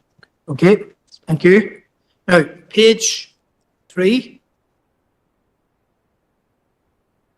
On my screen, Debbie, it's not your fault, but it's marked red as if you're... Just turns the mic on and off again. Please, Debbie, if you can just turn your mic on and off. Okay, thank you. Page 3, page 4, page 5, page 6, page 7, page 8, and page 9. Yes, Chair, just page 8. Page 8. Sorry, Chair, the recommendation from Policy and Resources was that the council would nominate on a cross-party basis to participate in the pilgrimage to the Somme, which takes place in July of this year. So that's an opportunity for this evening, Chair. Okay. And do you need the names now or tomorrow? Okay. Yeah. Okay, in the course of this meeting? Yes. Okay, so we can take the various nominations. Okay, Councillor Warrington? Yeah, I would like to propose Councillor Roy Crawford, please. Okay. Councillor Paul Robinson? I propose Councillor Hawkes. Okay. The other thing too I was going to raise, I would like to propose the Chief Executive maybe attend too, if she can take a time out to go to it. Okay. Okay. Thank you. Okay, we'll liaise on that. Okay, and I think that's it for completeness, members, tonight. And that's agreed. Another expression of interest from Councillor Donnelly? Yeah, Chair, sorry, just to confirm, both myself and Councillor Roof will be available to attend just due to work commitments. So right. just okay, thank you. So that's agreed. Okay, members, that's agreed. Okay. And okay, Councillor Thompson? You need a seconder for that, or I'm happy to stop. I'll take a seconder just for completeness, as I said. Seconder. Councillor Thompson, yeah. Second. Okay, thanks very much. Okay, that's agreed on that. Just again, mic on and off, Errol. I don't know what's happening, but is that wee requirement? Switch. On my screen, it's red. It's if it's on, you know. So, okay. So we're moving on then. Correspondence, item 11. And I'll ask Alison just to take us through each individual correspondence. Thanks, Chair. We have dealt with most of the other items, Chair. So just 11.1 is from Waterways Ireland, the new project lead for the Ulster Canal project, offering an invitation or an opportunity to meet with the council. So I imagine that's something the council would wish to take up, Chair. Okay. Okay. Councillor O'Reilly. Chair, yes. To save time, I'm happy to propose that we do ask the Waterways Ireland team to brief us. Okay, so that's proposed and seconded, hopefully. John? Yes, I'd like to second that. I think save any further debate on. Okay, Councillor McLaury, thank you very much. Okay, and that's agreed, members. That meets with your agreement. Other correspondence then, Alison? Sorry, Chair. We've dealt with item 11.2 earlier in the meeting. 11.3 is an update from the PSNI. This is regarding the Estates Management Plan and Lisnaskea Police PSNI site or station. And we had just asked regarding the regeneration and associated opportunities. So really the correspondence is saying work is underway and PSNI will be in contact with us when that is complete and if there are any implications for Lisnaskea. Councillor O'Reilly? Chair, while I note the correspondence, I would like to point out that we specifically asked for a timeline which is non-existent in the reply. Nevertheless, I don't think we're going to keep writing on this, Chair. We'll wait and see what comes out of the review. Proposed to note, and have we a seconder then for the proposal to note? Councillor Hayes got in first just there and the reaction of a sprinter. Okay.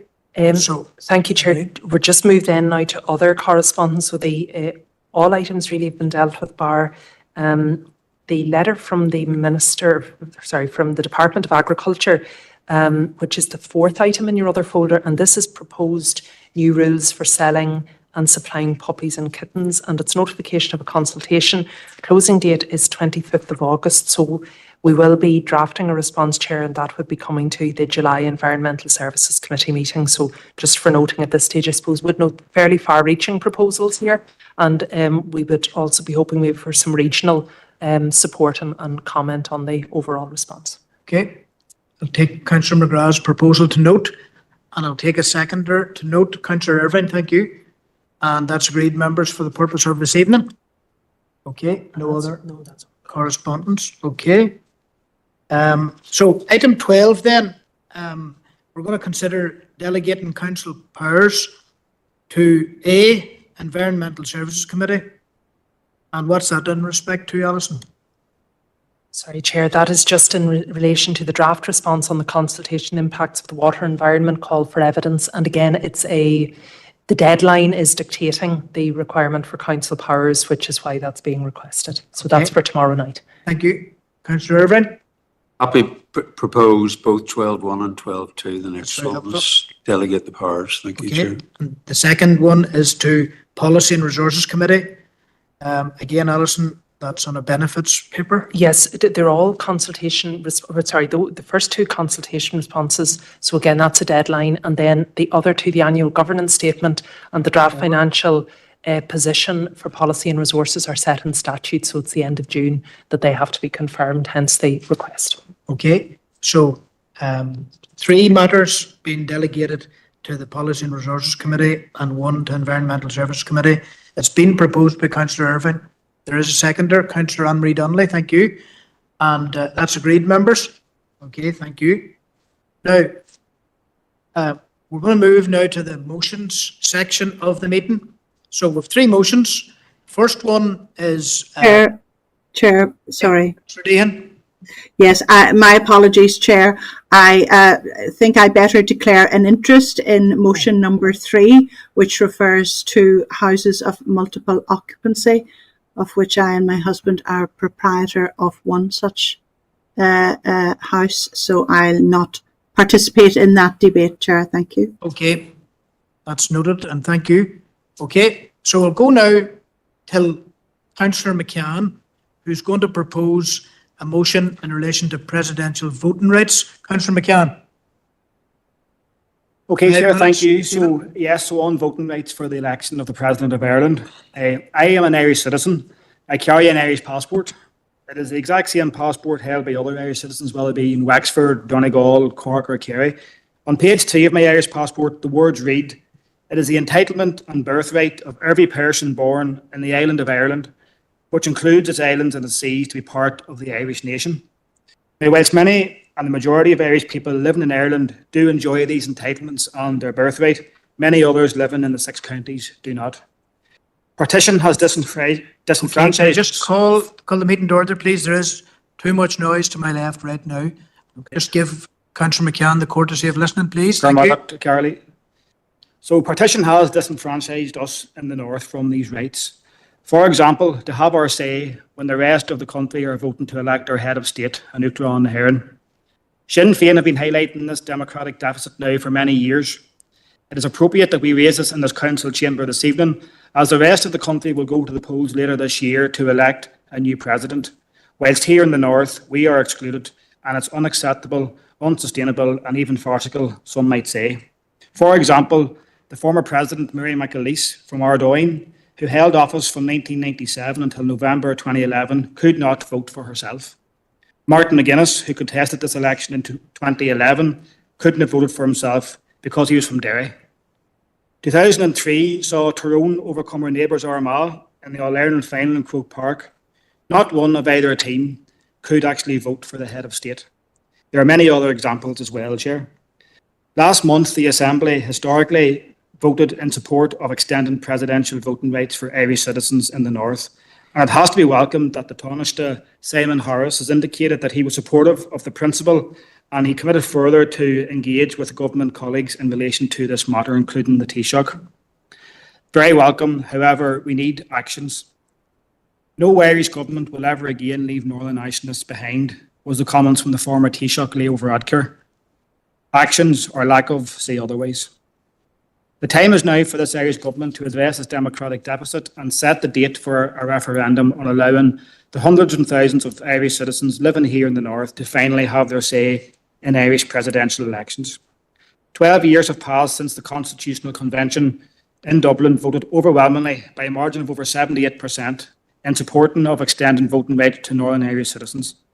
This position has been further endorsed by all the main parties in the southern state. 3 Irish governments have came and went since then, and no movement whatsoever on this issue. I would worry that this issue is not on the current Irish government's agenda, given that there's no mention of it at all in the programme for government on the issue of extending voting rights. The government has a constitutional duty to uphold the citizenship rights of everybody born on the island of Ireland. This is about equality, recognition and democratic participation. The time for the delay and excuses is over. The Irish government must act and set a date for a referendum and finally act on the 12-year commitment to extend voting rights to Irish citizens in the north. Okay. Thank you, Councillor. And Councillor Brown is the seconder, and that means you have 3 minutes. Okay. Thank you, Chair. Councillor McCann has set out the bones of this motion and why it's so important. I'm just going to make a couple of additional points which I think are relevant. I was reading the news last week and something came out, it struck me quite strongly, which was that 20,000 Polish citizens voted in their presidential election. These are Polish citizens resident in Ireland. They were able to vote in the Polish presidential election just last week. So I think that shows that this is something which happens all across the world, where there are people who are citizens of the nation but living outside the boundaries of the state are given those rights to vote in presidential elections. I remember I was talking to a Romanian man last year when I was canvassing, and he talked about how his vote meant so much to him and that he was very proud to travel to a polling station in Dublin so he could vote for the Romanian president. When I told him that as an Irish citizen living on the island of Ireland, I was not able to vote for the president of Ireland, he found that very, very hard to believe. So I think, as Councillor McCann says, this has been long promised. 2013 was when the Irish government first made this promise that they would deliver these democratic rights to the people in the north. Unfortunately, time has gone on and we haven't seen any movement in this area. And I think it's okay for the Irish government to talk the talk and that they're going to integrate Northern nationalists into the rest of the country, but they're not able to walk the walk. And I think that they need to fix that immediately. This is not about changing the role of the presidency or anything like that. This is about giving people who see themselves as Irish citizens a say in who the head of the Irish state is. And as an Irish nationalist and as somebody who holds an Irish passport, the Irish president is who I look to. It's the figurehead that I look to all the time. And I suppose I just want to pay tribute to Michael D. Higgins, who has fulfilled that role very, very expertly. And he has called out a lot of the issues which are ongoing: genocide in the Middle East, human rights abuses. And I think we just need to reflect that as well. I'm going to finish now by saying that this was brought to the Assembly a couple of weeks ago, and it was a historic day when that motion was passed by the majority of parties there. Unfortunately, the Unionist parties didn't support it on that occasion, and I'm sure we'll get an opportunity for hear from them tonight what they're going to say about it. But it's sad because it seems petty to me that Irish citizens live in the north. We have our rights, but that they wouldn't deliver those rights for other people as well. So I'm going to just finish on that, Chair. Thank you. Okay, thanks very much. Councillor Brown. Councillor Thompson. Thank you very much, Chair. And it'll come as no surprise to Councillor Brown and others that the Democratic Unionist Party opposes the motion. But I will make the following points, Chair. Whilst we respect the right of those in the Irish Republic to elect their president, the DUP firmly opposes the extension of such voting rights to residents of Northern Ireland, as well as members of the overseas Irish diaspora. Such a step would undermine Northern Ireland's constitutional position within the United Kingdom. The Irish President has absolutely no constitutional role or authority in Northern Ireland, which remains firmly and democratically part of the United Kingdom. Let us be very clear about that. The Belfast Agreement enshrines the consent principle that Northern Ireland remains part of the United Kingdom unless and until a majority votes otherwise. As Unionists, we're opposed to any arrangements that countenance a creeping extraterritoriality by the Irish state into United Kingdom sovereign affairs. Whilst we're not convinced that unions would choose to participate in these elections, it remains the case that extension of such a vote implies a dual political identity and dual allegiance, when it is neither sought nor claimed. It would be absurd for any country to enter into arrangements that allow those no practical connection to the Irish Republic, including in terms of residency or tax, to effectively determine the outcome of an election despite not having to bear the consequences of that decision themselves. Ultimately, everyone in Northern Ireland should be free to express their national and cultural identities. Every tradition should be respected, but within a constitutional framework that clearly upholds Northern Ireland's place in the United Kingdom until a majority of its citizens contend otherwise. Thank you, Chair. We oppose the motion. Okay, thanks. Councillor Thompson. Councillor McGrath. Thank you, Chair. I just want to wish yourself and Shirley all the best for the year coming in. I want to thank Councillor McCann and Councillor Brown for bringing this motion.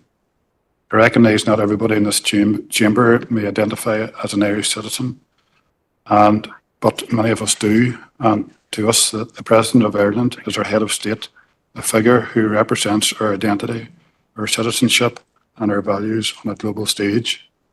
As Councillor McCann has already alluded to, Marie McAleese, born in the north, couldn't vote. The late Austin Curry and Martin McGuinness, both presidential candidates, couldn't vote.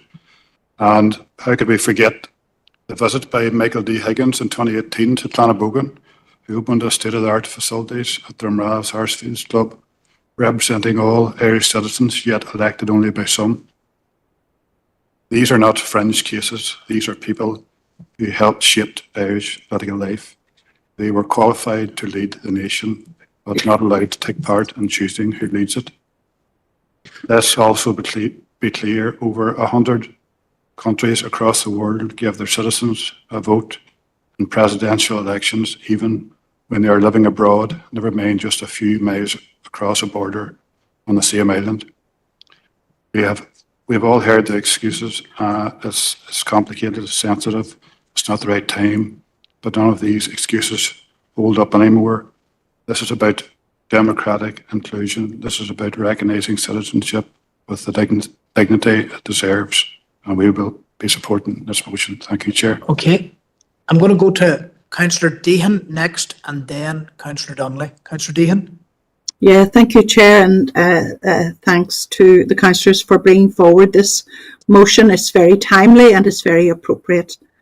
And I do not think in any way that passing this motion in any way threatens those members of a unionist persuasion.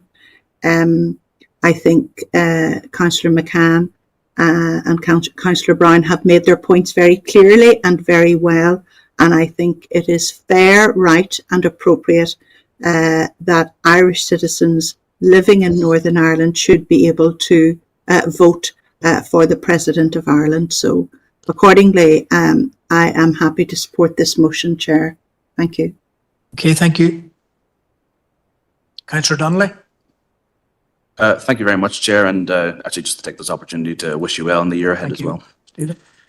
As the motion alludes to, the Good Friday Agreement recognises that a person from this jurisdiction has the right to identify as British, Irish or both. That refers to nationality, but subsequent legal tests have demonstrated that it also applies to citizenship. As such, a person from Northern Ireland may hold British citizenship, Irish citizenship or both, and that is reflected in our ability to hold an Irish passport, a British passport or both. It is worth noting that the Convention on the Constitution was very explicit that it was not talking about extending voting rights in Irish presidential elections to Northern Ireland as an entity, but rather to all Irish citizens. By definition, that includes any person from Northern Ireland who chooses to be so regarded, which means this proposal is specifically about the citizenry and not the territory. And therefore, there is no implications for the principle of consent, as there would be no obligation for anyone to participate. And I think that it is also worth reflecting, Chair, on the reality that there is precedent for elections being facilitated locally for offices with functions that are technically restricted to external jurisdictions. 2 years ago, an election happened in this very constituency that no one in this chamber voted in, when members of the East Timor community voted in their parliamentary elections in Dungannon. That was a positive example of civic engagement that did not dilute anyone's sense of identity, and it did not shake the constitutional foundations of the UK. And if we have the confidence and the openness to facilitate such engagement for a nation that is 8,000 miles away, it seems ridiculous that we cannot manage an accommodation for presidential elections that are taking place on the same island. Alliance would prioritise the potential that such a move could have to be a further step down the road to embedding peace and reconciliation, that it would be a welcome and clear recognition that the Irish identity is chosen by many citizens here and that it is acknowledged and valued without in any way diminishing the identity and, importantly, the constitutional preference of those who exercise their right not to choose that identity. Ultimately, we do not have to choose the same national identity, but we should all wish to respect the rights of everyone in our society to maximise the benefits of all strands of the Good Friday Agreement. I would encourage others to recognise the fact that respecting everyone's rights in the spirit of genuine and meaningful reconciliation makes Northern Ireland stronger and more stable, and we should not miss that opportunity. Alliance will be supporting the motion. Okay, thank you. Moving on then. Cormagat, Ilani Mayorai, go Corlior, Patrick Withers. Cormagat Carley, thank you, Chair. I want to thank Councillor McCann and Councillor Bryan for bringing this motion, calling on the Irish Government to extend voting rights for the President of Ireland to the entire territory of the island of Ireland. There is an onus on the Dublin Government to give meaningful recognition to Article 2 of Bunrock and Éireann and ensure that the hundreds of thousands of Irish citizens living in the North are able to participate more in the affairs of the Irish nation by having voting rights for Uachtar and Éireann. For those who oppose extending the franchise to Irish citizens in the North, I want to stress that increasing rights for one group does not mean that anybody else has less access to rights. Even if it's something that some in this chamber feel they have no interest in or are not willing to participate in, allowing others to do so does not affect you negatively, so you should not feel the need to oppose this motion tonight.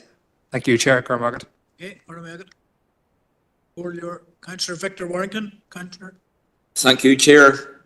Well, firstly, I would declare at the outset that our members have no interest in voting in an election to elect the President of the Republic of Ireland.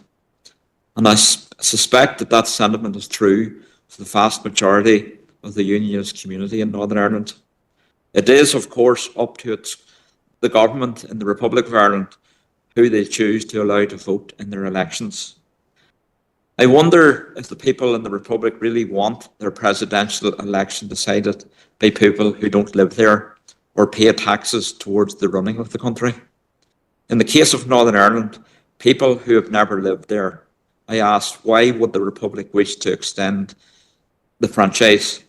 Calls to extend the franchise to diaspora have different meanings to different people.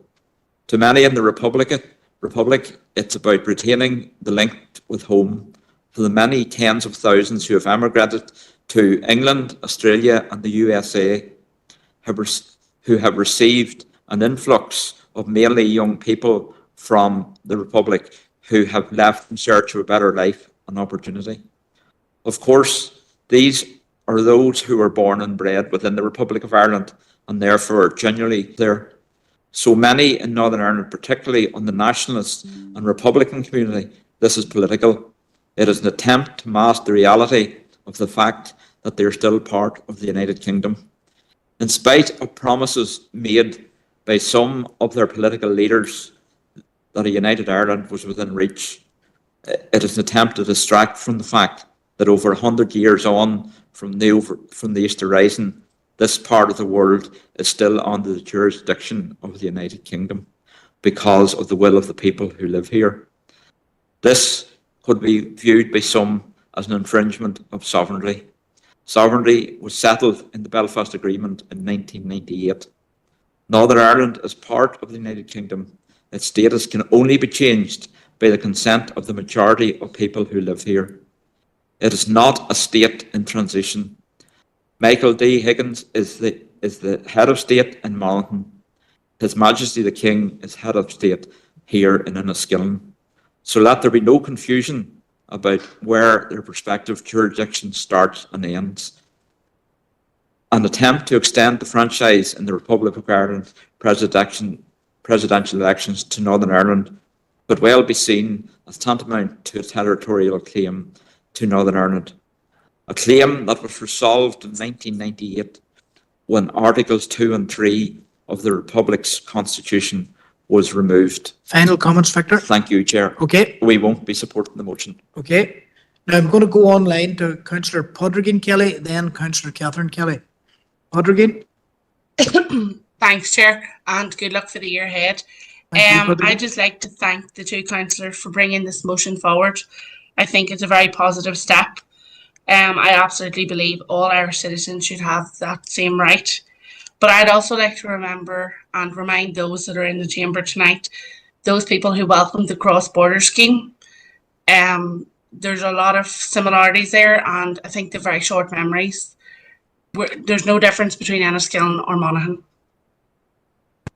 Okay, thank you, Councillor Kelly. Councillor Catherine Kelly. Thank you, Chair. The long-promised referendum on extending presidential voting rights is an issue of equality and rights for Irish citizens. I am an Irish citizen. I have an Irish passport, yet I am denied the right to vote for my president. As Stephen mentioned, in the 2003 All-Ireland final, when Tyrone won their first All-Ireland defeating Armagh, President Mary McAleese came down onto the carpet to shake hands with 30 players from the north, 14 of whom went on to become all-stars, yet not one of them could vote for the President of Ireland. That needs to change. Irish citizens in the north should not continue to be left behind and disenfranchised on this fundamental issue of democratic rights. Chair, there is significant support across the political spectrum for the extension of voting rights. Martin McGuinness said it best in 2011. The people of Ireland are not partitionist, and they know that Derry, Tyrone, Fermanagh, Armagh, Down and Antrim are as Irish as Cork and Kerry, Dublin or Galway or anywhere else. It's time for the Irish government to show that they value, respect and uphold Irish citizenship by setting a date for this referendum and working to ensure it is won. Thank you, Councillor. Go now to Councillor Green. Thank you, Chair, and obviously I will be supporting the motion. I find it very disheartening when I listen to the likes of Councillor Warrington and his lack of generosity of spirit in relation to his fellow Irish citizens or people that see themselves as Irish in the chamber. All I'll say is if Councillor Warrington and his party had brought a motion asking us to support his right to vote for his head of state, I would have fully supported that as well. Okay, thanks very much, Councillor Green. Now, I think that concludes the speakers, except for going back to Councillor McCann for concluding comments. I think you have 3 minutes, Stephen. Yeah, thank you, Chair. No, it'll not take 3 minutes. I just want to thank those who have spoken the motion and those who've contributed and those who are supporting the motion. This motion isn't about the constitutional question or anything like that. It's about rights of those living in the north, particularly guaranteed under the Good Friday Agreement. The Good Friday Agreement gives us the freedom to identify as Irish or British. I think that's been referenced by Councillor Donnelly. And I, as a citizen, we want to see them rights realised. Again, some of the comments have been disappointing. It's clear from Councillor Warrington's comments that he either didn't read the motion. If he read it, he didn't understand it, and he clearly doesn't understand the outworkings of the Good Friday Agreement and the guarantees that gives us. But thanks to those who did support the motion. Thank you, Chair. Okay, thanks very much. And just before we complete this, I want to say just 2 things about this. Very interested in the point that Councillor Donnelly made about East Timorese people voting in elections in Dungannon. And the community house in Omagh has been used very recently, numerous times, to accommodate Polish people from a number of counties, including Tyrone and Donegal is one of the key centres for the exercise of voting rights in Polish elections, especially Polish presidential elections. So just wanted to note that happens in our council area too, and is a regional centre.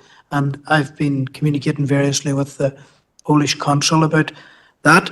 And secondly, I just want to make the point that centenarians in this council area also benefit from the centenarian bounty sent by the President, which is somewhere between €2,500 and €3,000 right now.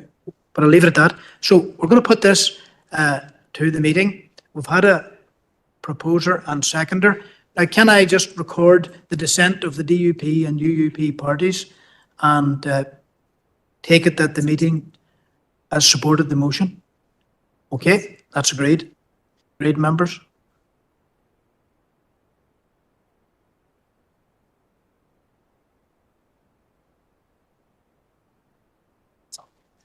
Okay, so we'll go now till the second motion on the floor on the agenda, and that is relating to concept of the rural parliament.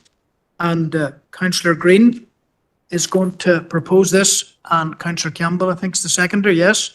And Seamus, you have 5 minutes, so I'll go to you now. Thank you, Chair, and hopefully I'll be able to get everyone to vote in favour of this one. I don't think there's anything controversial in relation to it. The formation of a rural parliament is something I have had a long-term interest in. Farming and other rural issues always seems to take a back seat in the corridors of power. So I believe, forgive me, my voice is near about to go here, so some of you will be wishing it would, but anyway. So I believe that this initiative will go a long way in highlighting all the areas where rural dwellers are let down, as well as highlighting the positives of rural life. Rural parliaments, like those in Scotland and other European countries, offer unique benefits that help strengthen rural community and enhance the democratic governance. Rural parliaments cannot legislate like national parliaments, but are a platform for rural voices, bringing together citizens, organisations and policy makers to discuss and influence rural policy. They give rural residents a sense of ownership and empowerment over decisions affecting their lives.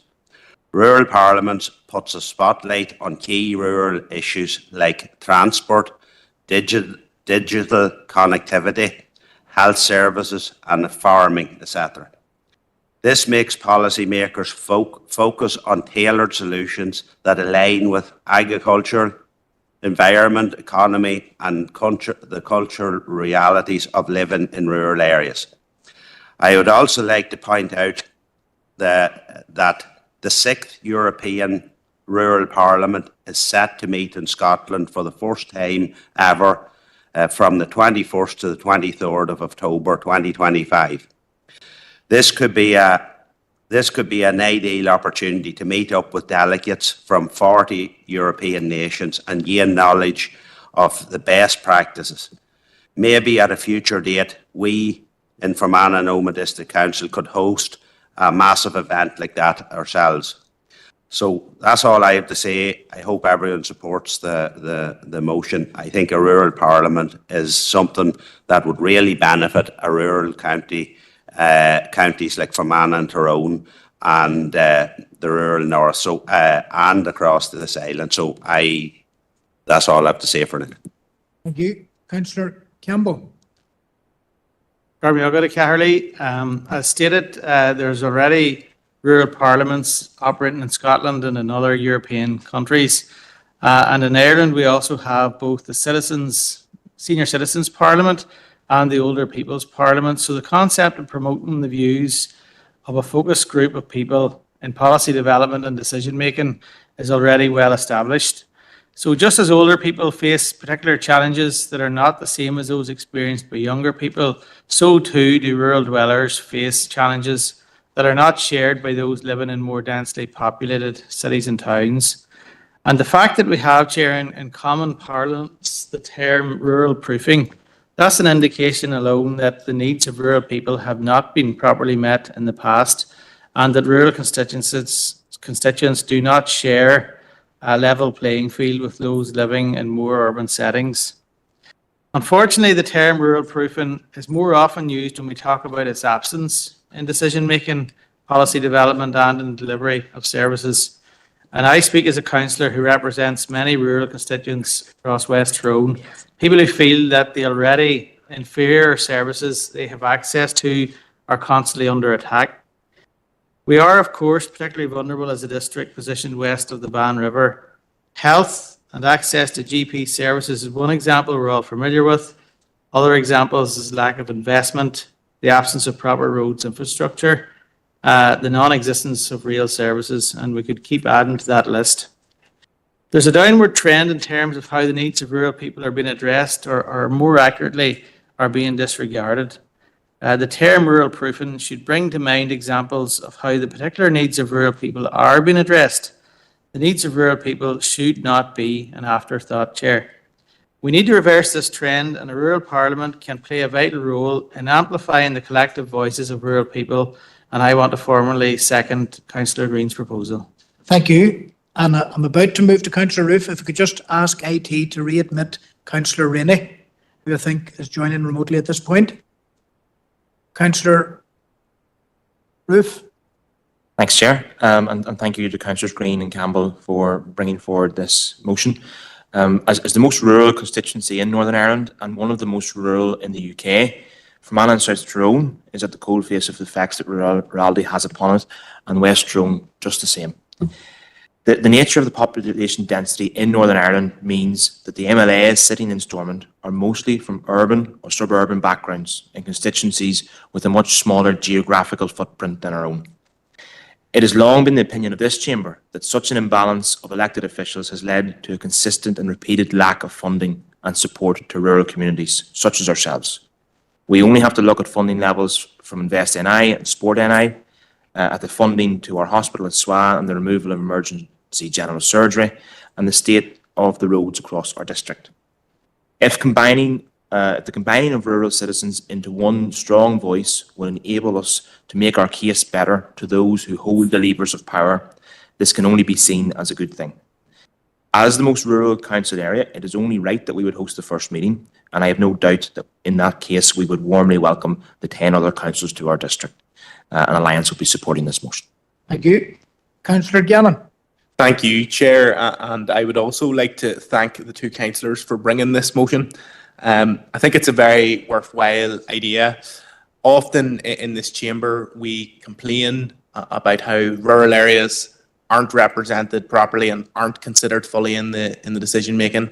But as well as just we're not just complaining, we're lobbying very, very hard on issues such as our Rural Affairs Subcommittee going to Stormont for that meeting around agriculture, which was very good. I watched a bit of that, and all the councillors spoke really well, and that's why rural areas should get more voice, because those councillors proved that rural voices are too often not given enough precedence, and they all spoke very eloquently at that.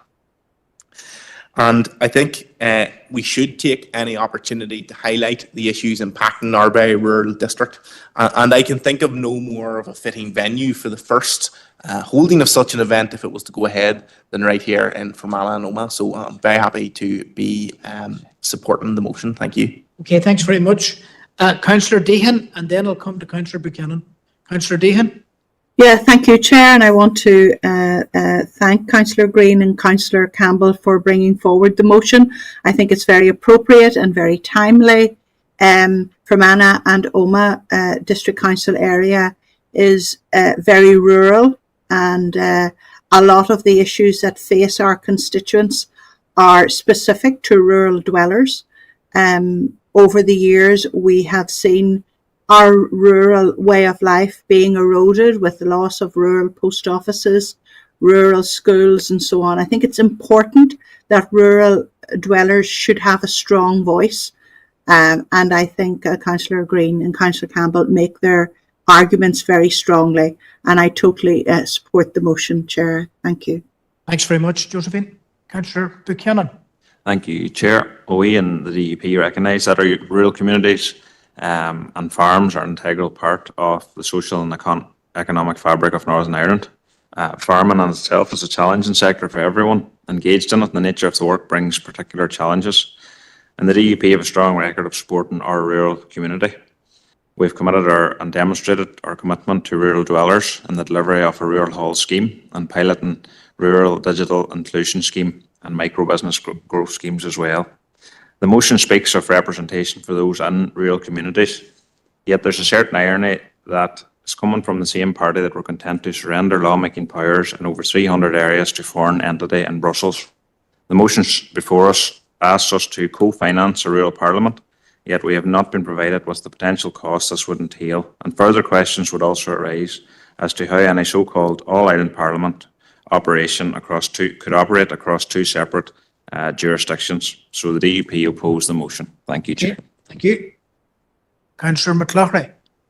Thank you, Chair. I'd like to thank the councillors for bringing to the table all the things that we do exceptionally well.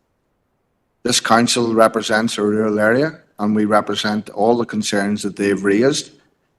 It's beginning to sound a bit like the turkeys voting for Christmas. Are we going to do away with this council and bring in this rural parliament? Because this is the first council who actually give evidence to a DAERA committee in Stormont. We lobby hard, we fight hard for our rural constituents. We join up with other councils when appropriate to do it. We're doing all the things that they're asking for. And again, I don't see why we would be cutting ourselves out when we do such an excellent job. So I'll be voting against this. Okay, thank you. So with that, I want to go back to Councillor Green for his summary. It's not often I be speechless, but I'm actually speechless on this here. The DUP and Ulster Union is just, it defies belief, that attitude. John says that the rural parliament had cut out Fermanagh and Omagh District Council. He obviously hasn't researched it. I do suspect it's because this talk of having an overarching all-Ireland rural parliament. I think if they were being honest with themselves, I think that's the line that has made them go against this. Like, there's a rural parliament in Scotland, there's a rural parliament in Sweden.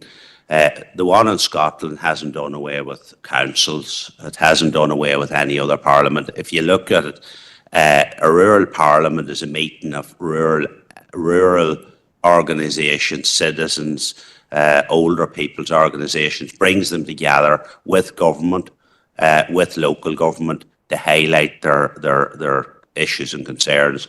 I have to say, it is really, really disappointing that both them parties are voting against this. It's shocking, it's shameful, but thankfully there's enough progressive people in this chamber that will vote in a good majority for the motion, even though the backwoodsmen are going to, and women are going to vote against it. It's unbelievable. Okay, thank you. And again, if I can revert to the previous conclusion that the parties have spoken, and it appears that there's a majority in favour of the motion, as long as we record the dissent of both the Democratic Unionist Party and the Ulster Unionist Party. Is that agreed, members? Okay. Councillor Green, come back to you. Yeah, I was nearly wanting a recorded vote on this, just so that we could have a record of the people that voted against this. So I would request a recorded vote, just on this occasion. Okay, I was seeking consensus for a way forward, but I'm going to put it to the vote now. Okay, so we're going to set up a vote. Thank you.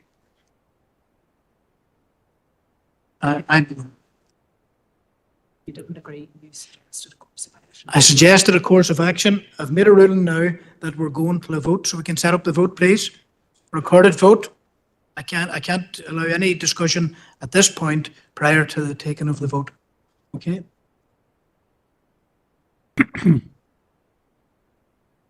Chairman, Councillor,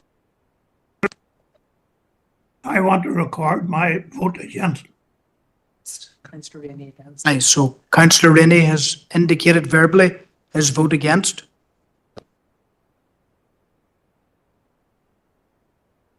And others may be able to vote online. Give us the nod, Donald, whenever we're ready. Okay.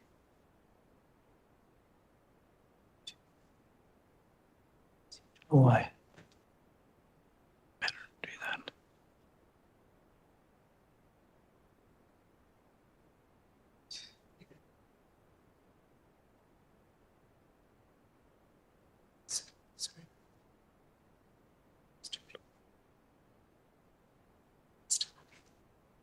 I have 24 for the motion and 12 against. So that motion is carried. We're going to move now till the third and final motion for tonight.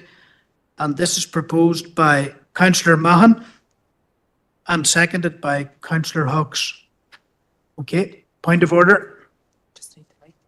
Okay, just a moment to the screen. Yep. Here, now you're okay. Councillor Irvine. Yeah, it's a point of order before we go into the motion. Okay. I would actually like a legal opinion from the council solicitor, because the last part of the last paragraph of the motion basically, and I say it's Minister for Infrastructure to review the effectiveness of the current legislation for HMOs and to clarify what mechanisms exist for the department or a local authority to place additional restrictions on the approval of HMOs is, in my opinion, but I'm looking for a legal opinion, trying to actually predetermine any applications coming in. So I'm asking Philip for a legal interpretation and whether the members of the planning committee should declare an interest and withdraw from voting. Thank you. Okay. Is that the end? Okay, Philip. I'll come to you now, Philip. I'll put on your mic, Philip. Are you okay? No, I did see the motion in advance of the meeting and would be of the view that it is lawful. Sorry, members, I did see the motion in advance of the meeting, would be of the view that it is lawful because it is clearly only seeking clarification of mechanisms that might exist. The response in relation to that in due course may be that no such mechanisms exist and that it couldn't be done lawfully or anything of that nature. So it's only seeking clarification on that basis. I don't see any reason why members of the Planning Committee should not be able to consider these matters in the round, mindful of the fact that they would obviously consider any application for an HMO that came before them in line with existing legislation and the provisions set out within the LDP. This wouldn't be seen to be predetermining any particular application. Okay. Councillor Irving, you're looking back in? I thank Philip for that interpretation, but again, it's down to personal interpretation, and I will not be voting, speaking on the motion. Thank you. Okay. You're declaring an interest then as a member of the Planning Committee in that matter. Move now to Councillor Hayes. Related to the point of order. Would like clarification that HMOs are under the responsibility of the Department of Infrastructure, because I was under the impression it was Department of Communities under Housing. Okay. Go to Philip. Okay, Philip, again, can I return to you on this matter? Not without any success on that point. I'm afraid I don't know the answer to that particular question, I have to say, Chair. I didn't consider whether it was the correct department or not, but if it is the incorrect department, then a simple alteration to the motion in line with Council's standing orders would be perfectly appropriate.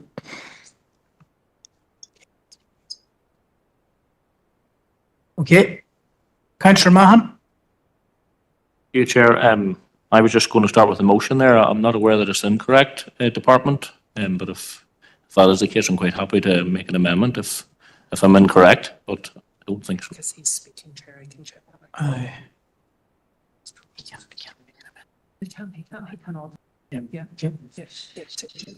Sorry, Chair, just to confirm, I think there's some discussion. So a member can alter the motion without prior notification. We can certainly check. My interpretation of the motion as presented was the review was broader. Certainly DFC, we can check that now.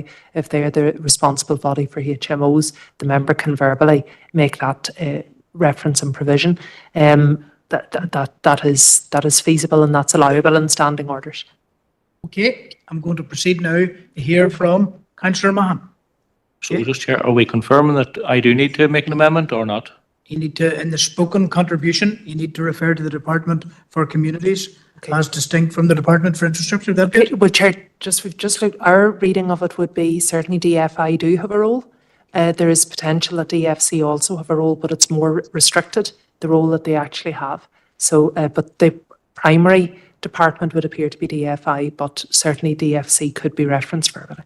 Okay. That's our initial review, just. Hand over to you now, David, for 5 minutes. Thank you, Chair. We as a party want to see stronger measures taken by the government to stem illegal immigration in parts of the United Kingdom, in all parts of the United Kingdom. That burden must not just fall to the voluntary groups, but to the full apparatus of government. However, it is equally important that the needs of people who have lived in an area for generations must continue to be met. Housing should be affordable and attainable for everyone. Essential frontline services, including our GP and dental surgeries, must be accessible. Allocation of preschool and school places needs to be fair. Currently, that cannot be said for all in our communities. And there can be no question that the rising demand created by illegal immigration is having a significant bearing on rental house prices. There may be some who would like to label us with genuine concerns about uncontrolled immigration as racists or fascists. In truth, the overwhelming majority of people across Northern Ireland who express reservations about the effects of immigration do so peacefully and lawfully, and their voice should not be drowned out. Increasingly, young people are becoming attuned to the challenges that a failure to get to grips with this situation poses, typified by the most recent Young Life and Times survey. Public bodies and political parties cannot simply bury their heads in the sand and do nothing. There ought to be meaningful dialogue with the communities acutely impacted. The over-provision of HMOs is just one factor in this debate, and we fully acknowledge that it is a symptom of illegal immigration rather than a root cause. However, it is absolutely worth focusing on. All of this leads to a change in the resident population and often erodes the residential character of areas affected and places increased pressures on basic services and local amenities, including car parking even, bin collections, access to GPs and dentists, and the provision of school places. That is why, in our view, the Minister for Infrastructure, and can include here as well Minister for Communities if deemed needs be, must urgently revisit the strategic planning policy statement. Overarching direction must be given to the councils to define the parameters of what is deemed to be an over-proliferation, ensuring that planning controls are robust. FODC may not currently have the same volume of HMOs as in other areas, so we should act now to ensure that we have control and are content with the number of HMOs in this district going forward. To conclude, we all know and indeed have many interactions daily with residents who are not happy with the rising cost of rents, near impossible prospect of getting a doctor's or dentist appointment. Uncontrolled illegal immigration cannot go on. Anything that can be done at all to help residents get on the rental property ladder, get the desired school place, or even see a GP, all efforts must be tried and followed through. I hope you can support the motion this evening, members. Okay, I'll go now to the seconder, Councillor Shirley Hawkes. Thank you, Chair. Northern Ireland, with its breathtaking landscapes and resilient communities, stands at a crossroads. Among the many challenges it faces, the issue of illegal immigration demands our attention. It is a complex topic, often shrouded in controversy and misconceptions. Some argue that illegal immigration drains resources and undermines the rule of law. Others see it as a humanitarian issue, with individuals fleeing dire circumstances in search of safety and opportunity. The biggest problem with illegal immigration is we don't know who is coming into our country, what their background is, or in some cases, their country of origin. We are showing dinghies overloaded with young men on the TV coming into the UK on a daily basis. This is unacceptable. We have to protect our own society. Uncontrolled and illegal immigration should never have become the normal. All of our people face severe pressures in accessing public services. They cannot get access to GPs or dentists. They are put to the back of the queue while interpreters come to our hospitals. Over the last 5 years, interpreters in the National Health Service have cost the Northern Ireland taxpayer 18 million. Just let that sink in. 18 million. How many additional nurses or doctors could have been employed to reduce the excessive waiting lists that we now have to endure? As a society, we cannot sustain unlimited expenditure on this for people who have not paid into the system. If we look at school places, we see that many of our constituents have been denied access to local schools. Why? It is because they've been put to the back of the queue. Recently, the National Audit Office reported that 400 million had been spent on housing illegal asylum seekers in Northern Ireland. These are eye-watering sums of money, a huge cost to the taxpayer. There must be effective border control and respect for the rule of law. Addressing illegal immigration requires a comprehensive approach. This includes improving legal pathways for migration and enhancing border security. The path forward is not easy, but it is one we must tread with care and consideration. By working together and engaging in respectful dialogue, we can find solutions that balance our obligations to our own citizens with our humanitarian responsibilities. Therefore, I am happy to support my colleague tonight on this motion. Thank you. Thank you. I move now to Councillor Debbie Coyle. Thanks, Chair. If this motion was about global crisis of war, poverty, and the persistent inequality that forces people from their home countries to seek refuge, or if it was about the total lack of investment in our public services from government, our houses, our schools, health and social care services, youth services, and so on, maybe we could support. If the motion was about community consultation, ending private profiteering from these HMOs that are also used to house our students that also actually have to pay extortionate rent. And if it was about positive integration, we could probably support it. So many people from outside these islands play a vital role within our health and social services that would literally collapse without them in our agri-food sector and our wider economy. Asylum seekers and refugees, whilst having many skills, are often restricted from working for quite a period of time. So if this motion was about the immigration system functioning in a more timely and fairer fashion, we could probably support it.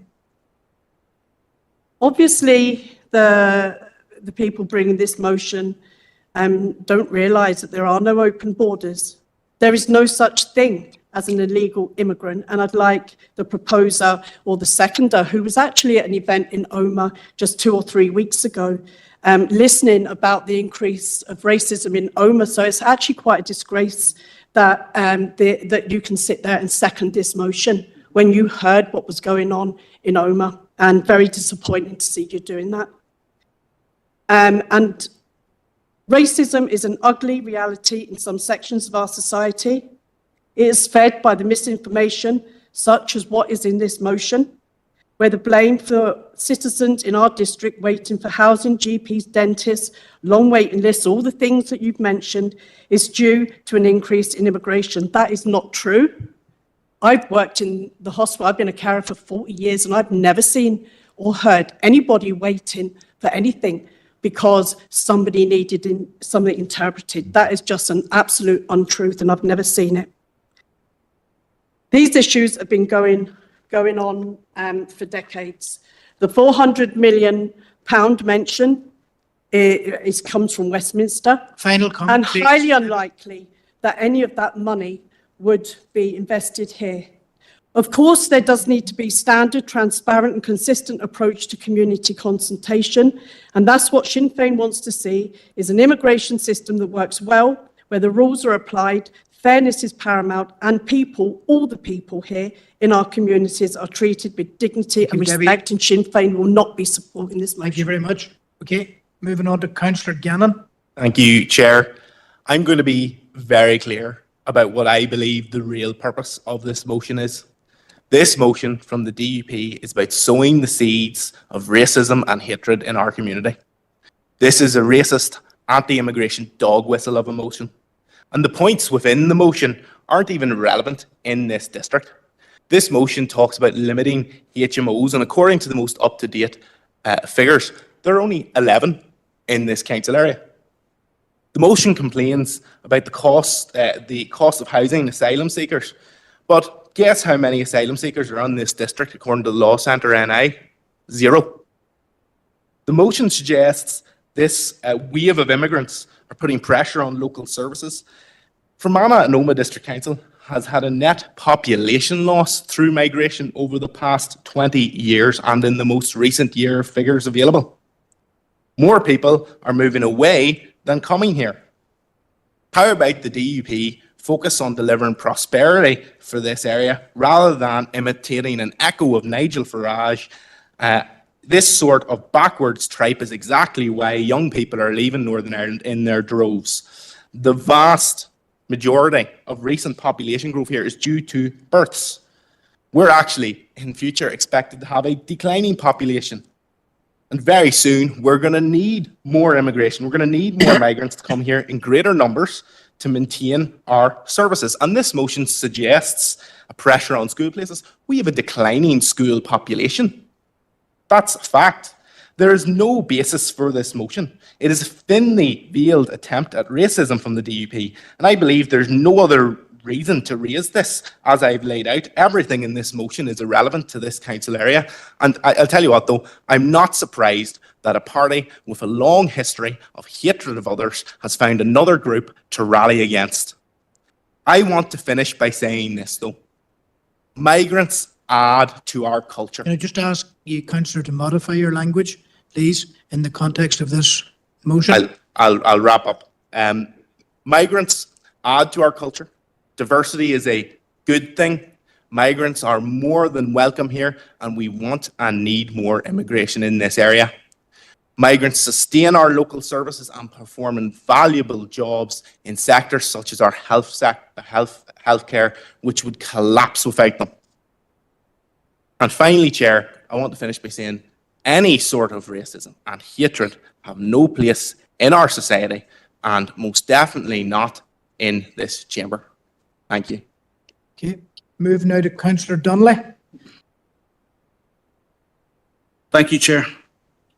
No human being is illegal. And given the history of this island, which in its historic memory knows what it is like to be so desperate that you would contemplate fleeing on a boat, we should approach those seeking asylum from war and starvation with compassion and understanding. Chair, I don't say this lightly, but I cannot help but wonder if this motion is simply a copy and paste job that has been handed down to us by a DUP policy officer. Because given that elected representatives in Omagh spent much of last month dealing with the fallout of anti-refugee vandalism and rising hateful rhetoric against ethnic minorities, I find it extraordinary that the DUP in this chamber thought that this was the right time to bring a motion scaremongering about migration. It was only a fortnight ago that I, along with other members, as has already been alluded to, attended a round table of stakeholders organised by Arana, which was dedicated to tackling the recent rise in misinformation about and hate crimes against asylum seekers in our community. And Chair, it is the case that Councillor Hawkes, the seconder of this motion, spoke at that meeting. She didn't just attend it, she spoke about the problem of not having the facts to tackle misinformation. And a fortnight later, that same councillor is seconding this motion, propagating the same misinformation that she was lamenting at that meeting. I think that is poor leadership, and it's utterly cynical. Now, Chair, there's about half a dozen false claims contained in this motion, and time doesn't permit me to dismantle all of them. But I do want to focus my remarks on the blatantly ridiculous claim that illegal migration is placing an unsustainable pressure on school places. Because as a governor of 2 schools in this district, this is the first time I've ever heard of it. I haven't heard a single principal say it. I haven't heard a single teacher say it, and I haven't heard a single pupil say it. We all know what the big challenges in education for Fermanagh and Omagh have been over the last number of years, and the DUP members know it as well because they have been here with us dealing with them. The closure of Drumlish Primary, Gilly Primary, Lack Primary, and most recently Chumry. Each of these was as a result of an ageing population and declining pupil numbers. So the DUP are occupying an alternative universe where schools are closing in our district due to a lack of numbers, but simultaneously they're claiming that there's an unsustainable pressure on school places due to migration. The language in this motion is so irrelevant to the reality of life on the ground in Fermanagh and Omagh.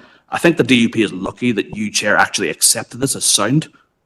So I think that it's disgraceful that whenever we know what the reality is, which is that we're going to see decreasing populations in many areas over the next number of years, which means that there's going to be increasingly challenging times for many school communities, that instead of facing up to the reality of what that potentially is going to mean, that instead what we see is scapegoating, what we see is stigmatization, and we see what we always see whenever there is a problem, which is blaming that person down the street who is a little bit different.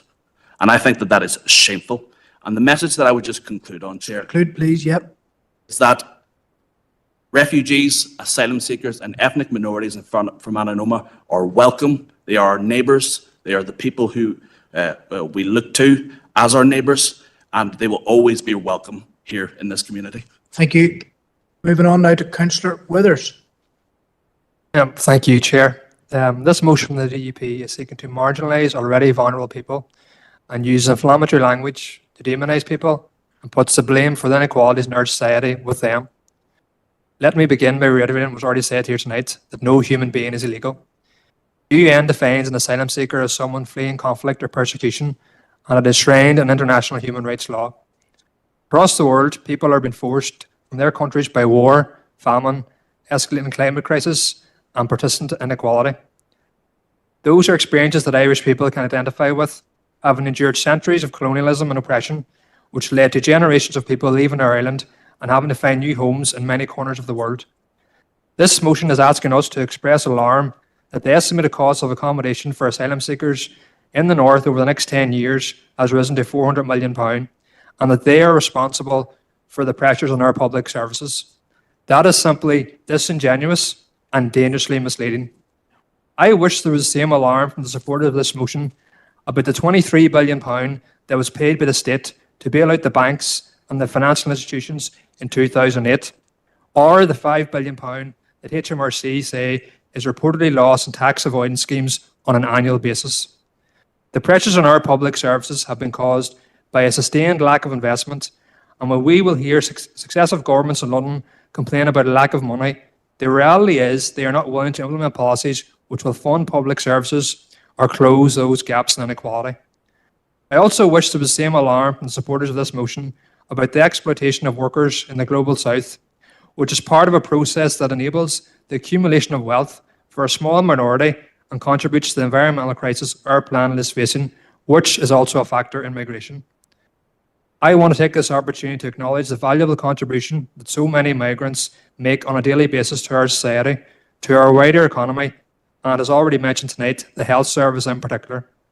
Finally, Chair, governments in developed countries can and must do much more to address the causes which are forcing people to migrate, while also ensuring we have systems in place for managing immigration which ensures people are treated with dignity and respect and are in line with international human rights law. Gurmagat. Thank you. Councillor Hayes. Yes, thank you, Chair. As you've already heard, our party won't be supporting this motion, but I do want to say also, as this council's diversity ambassador, that I strenuously oppose this motion. I would even question that it goes against our council equality and diversity policies. However, it's quite extraordinary. The title of this motion is addressing the impact. Councillor Hawkes was at a meeting a couple of weeks ago in Oma, which was called with other organisations addressing the impact of language like this motion and how it causes division and fear and misinformation. The British Prime Minister that's quoted in this motion and his plans to reduce the number of migrants was done during a press conference where he paraphrased Enoch Powell. Enoch Powell also very successfully spread hatred and division. So I just wanted to say, as diversity ambassador, that I will continue my work as diversity ambassador and basically a human being of welcoming and celebrating the diversity in this district. And that includes any migrant, whether it be asylum seeker, refugee, working migrant, or anyone from any country, any ethnic minority. So thank you, Chair. Okay, and finally, Councillor McLaughlin, in terms of contributors, then I'll go back to the proposer of the motion. Thank you. Thank you, Chair. This is a very emotive motion. And the reality is that people are talking about this topic. Our services are under severe pressure. And this topic must be discussed in a mature and structured way. This definitely doesn't need throwaway remarks or accusations. Let me start by saying the Ulster Unionist Party support a firm but fair immigration system. We believe in compassion for those who are fleeing persecution, but that must be balanced by proper control and a methodology that works across all of the United Kingdom, which includes Northern Ireland. The motion mentions the rise of cost to 400 million, and this is simply not sustainable given our current shortfall in budget and services. However, immigration, and in particular illegal immigration, is a reserved matter for Westminster, but its impact on local services, schools, GP and housing are a real concern. Ignoring the value of controlled, managed immigration is equally wrong. Access to the world throughout responsible migration supports economies and fills scale gaps in many countries. Many of our doctors, nurses and key workers come from overseas and have made positive and lasting contributions to our society. This motion's main request is for the DFI Minister to review the effectiveness of policy on the approval of HMOs by local councils. And whilst I can understand where this request may be coming from, as planning is a dissolved power back to the council, my party grouping and I feel that this is usurping our planning policy and our own LDP, and we will be abstaining on this motion. Okay, thank you. And just before I go to Councillor Mahan for his concluding remarks, I just want to clarify that I, as the new incoming chair, had no sight of this motion and no opportunity prior to the issuing of the agenda last Thursday, whether or not this was acceptable as a motion. And I just want to say, from having attended the meeting that Councillor Donnelly and others have referenced in Omagh, the standout point for me, and I take various councillors who have said there is no such thing as an illegal human being. But what we were told by Irano and other community leaders in Omagh on that occasion was that in this area there are migrant workers, there are refugees, small in number, and it's my understanding that all of them are in the system. None of them are illegal according to the state or law. And so, influx, words like that, I believe are very, very dangerous. And that's why I do personally resonate with the comments made about the relevancy of this to our council area at this time. But I'll move now to Councillor Mahan for his summing up. And just on the time business, we're at 10 o'clock now, but it's going to be 10:15 before we have to honour that 3-hour rule, where we propose our second to go into continuation, the extension of the meeting for another half hour. So we'll do that after the matter. Okay, we'll do that at about just before 10:15.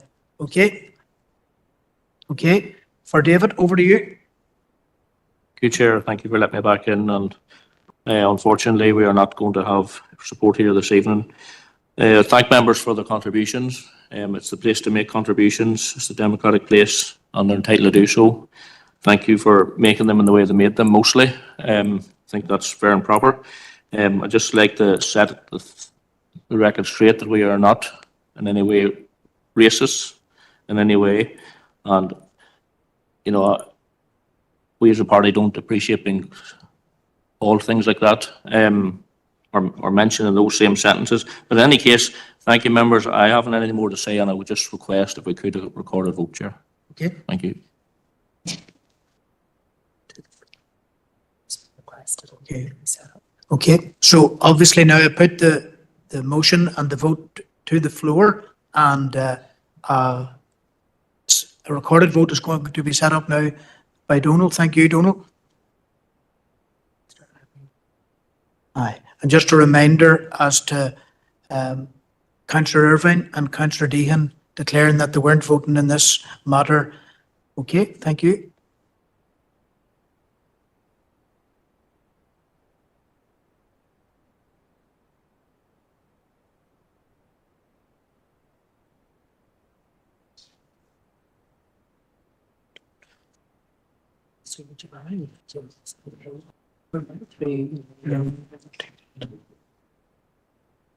Oh, he comes. It's done. Sorry. Votes against, aye. Okay.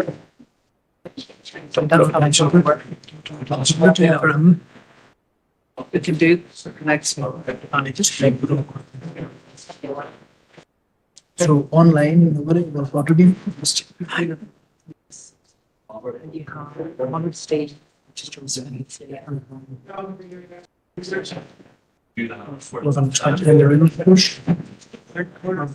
Robert, to be abstaining to your not voting? No, it's been told entirely. Right, so is it voting abstaining? Well, I'm seeing it. Well, maybe, but I don't know. It's probably, it's all not being. No. Well, a lot of us there. Aye. So, yeah, one against, so you're 7. 19, sorry, 20. We have 7, sorry, 21 against, 21 against. 6 for. 21 against. And then we have 7 abstentions. 7 abstentions. Yeah. Okay.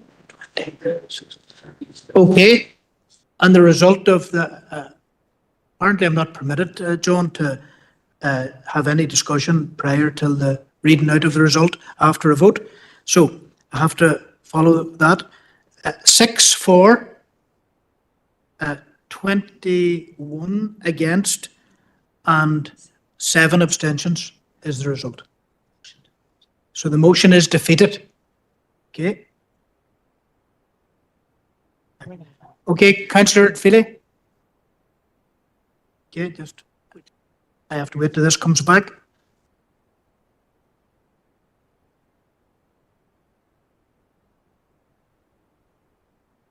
Councillor Feely?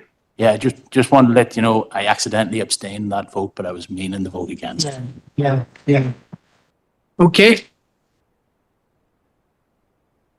Okay. At this point, Barry, and then we'll come back. Okay, members, there are some business urgent items. There's urgent and relevant business. I'm going to take that second in order.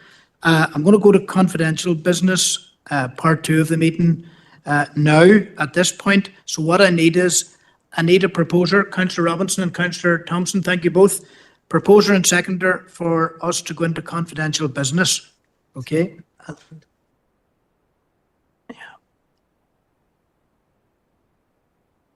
So I'll get an indication when the recording is paused.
Just quite right.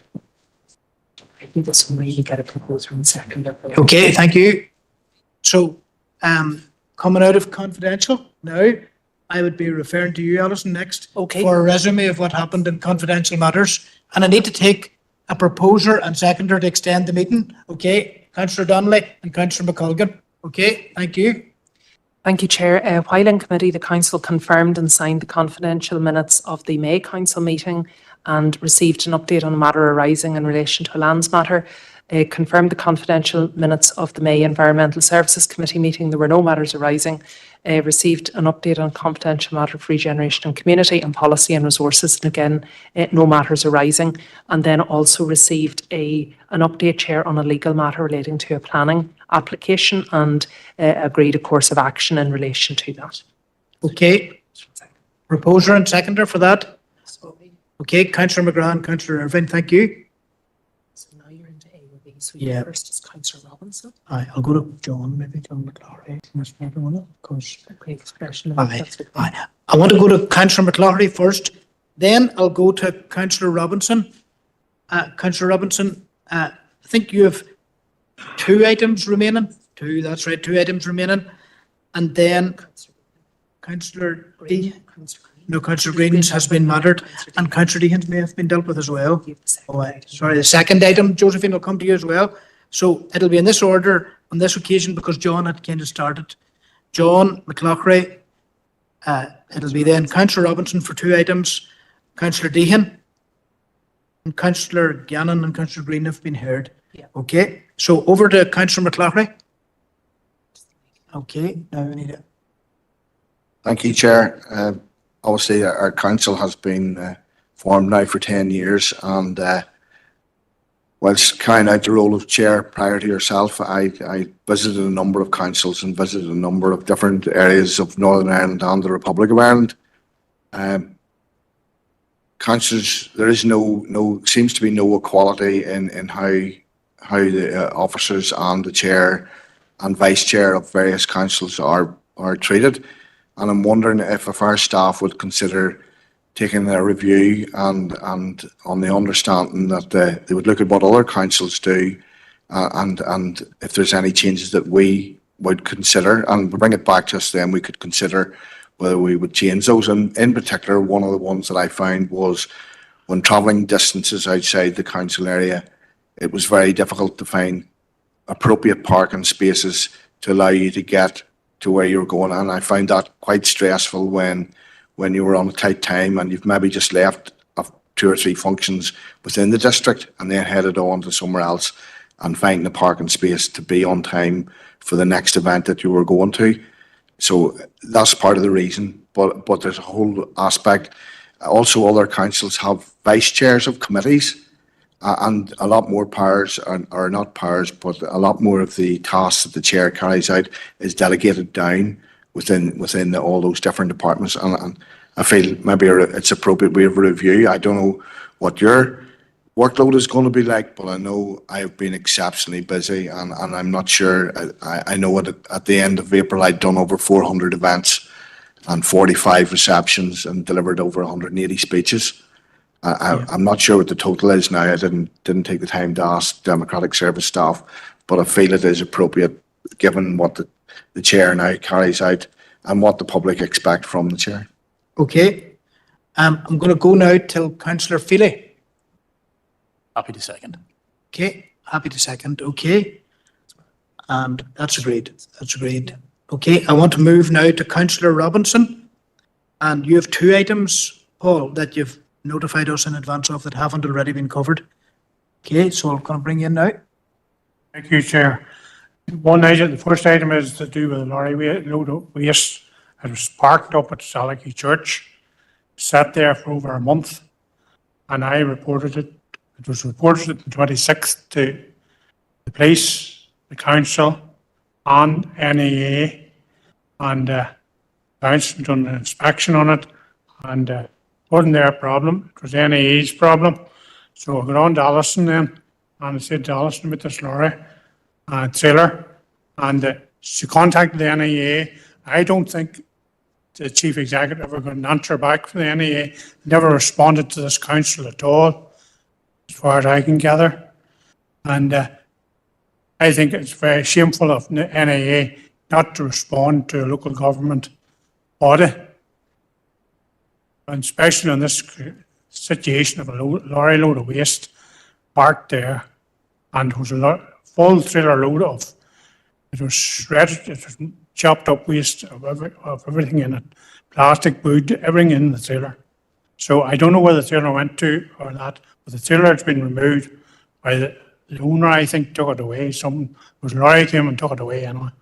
So I just want to ask Alison, did the NEA ever come back to you? What can we do now to follow up on this? So, Chair, to the best of my knowledge, but I'll double check, we didn't receive a response from NIEA, but we'll confirm that. I think just the wider, maybe just two issues for the benefit of councillors. First is there was absolutely no dispute. This was an NIEA matter, and while it was, I think there are some issues around potentially an abandoned vehicle and so on, but it was reported in the correct way. It was reported in a timely fashion, and I know there are wider concerns maybe around the response rate. So my suggestion would be that from a council perspective, we could certainly write to NIEA to express her concern. It was a legitimate issue to raise.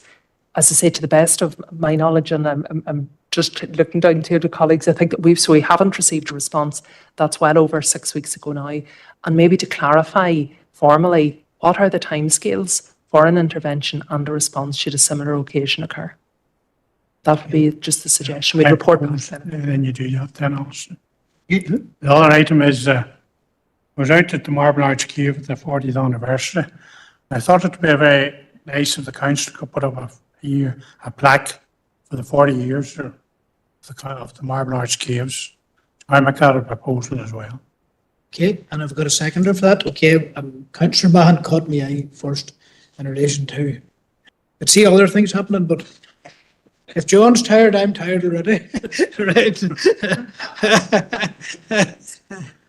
Okay. Councillor Green, I do want to bring Councillor Green in or maybe is it Councillor Anthony Feely? Yep.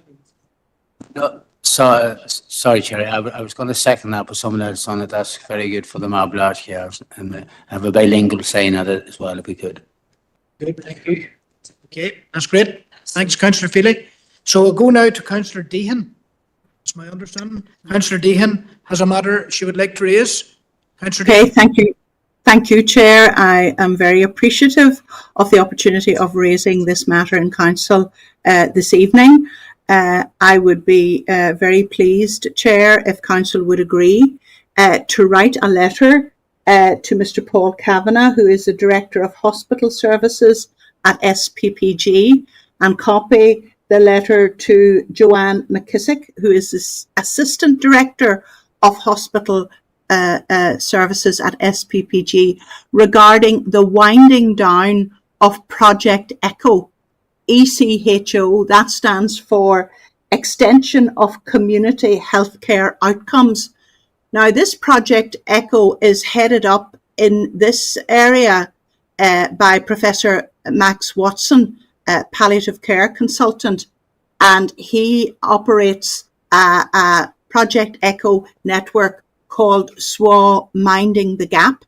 So this project involves video conferencing and online learning between health and social care professionals.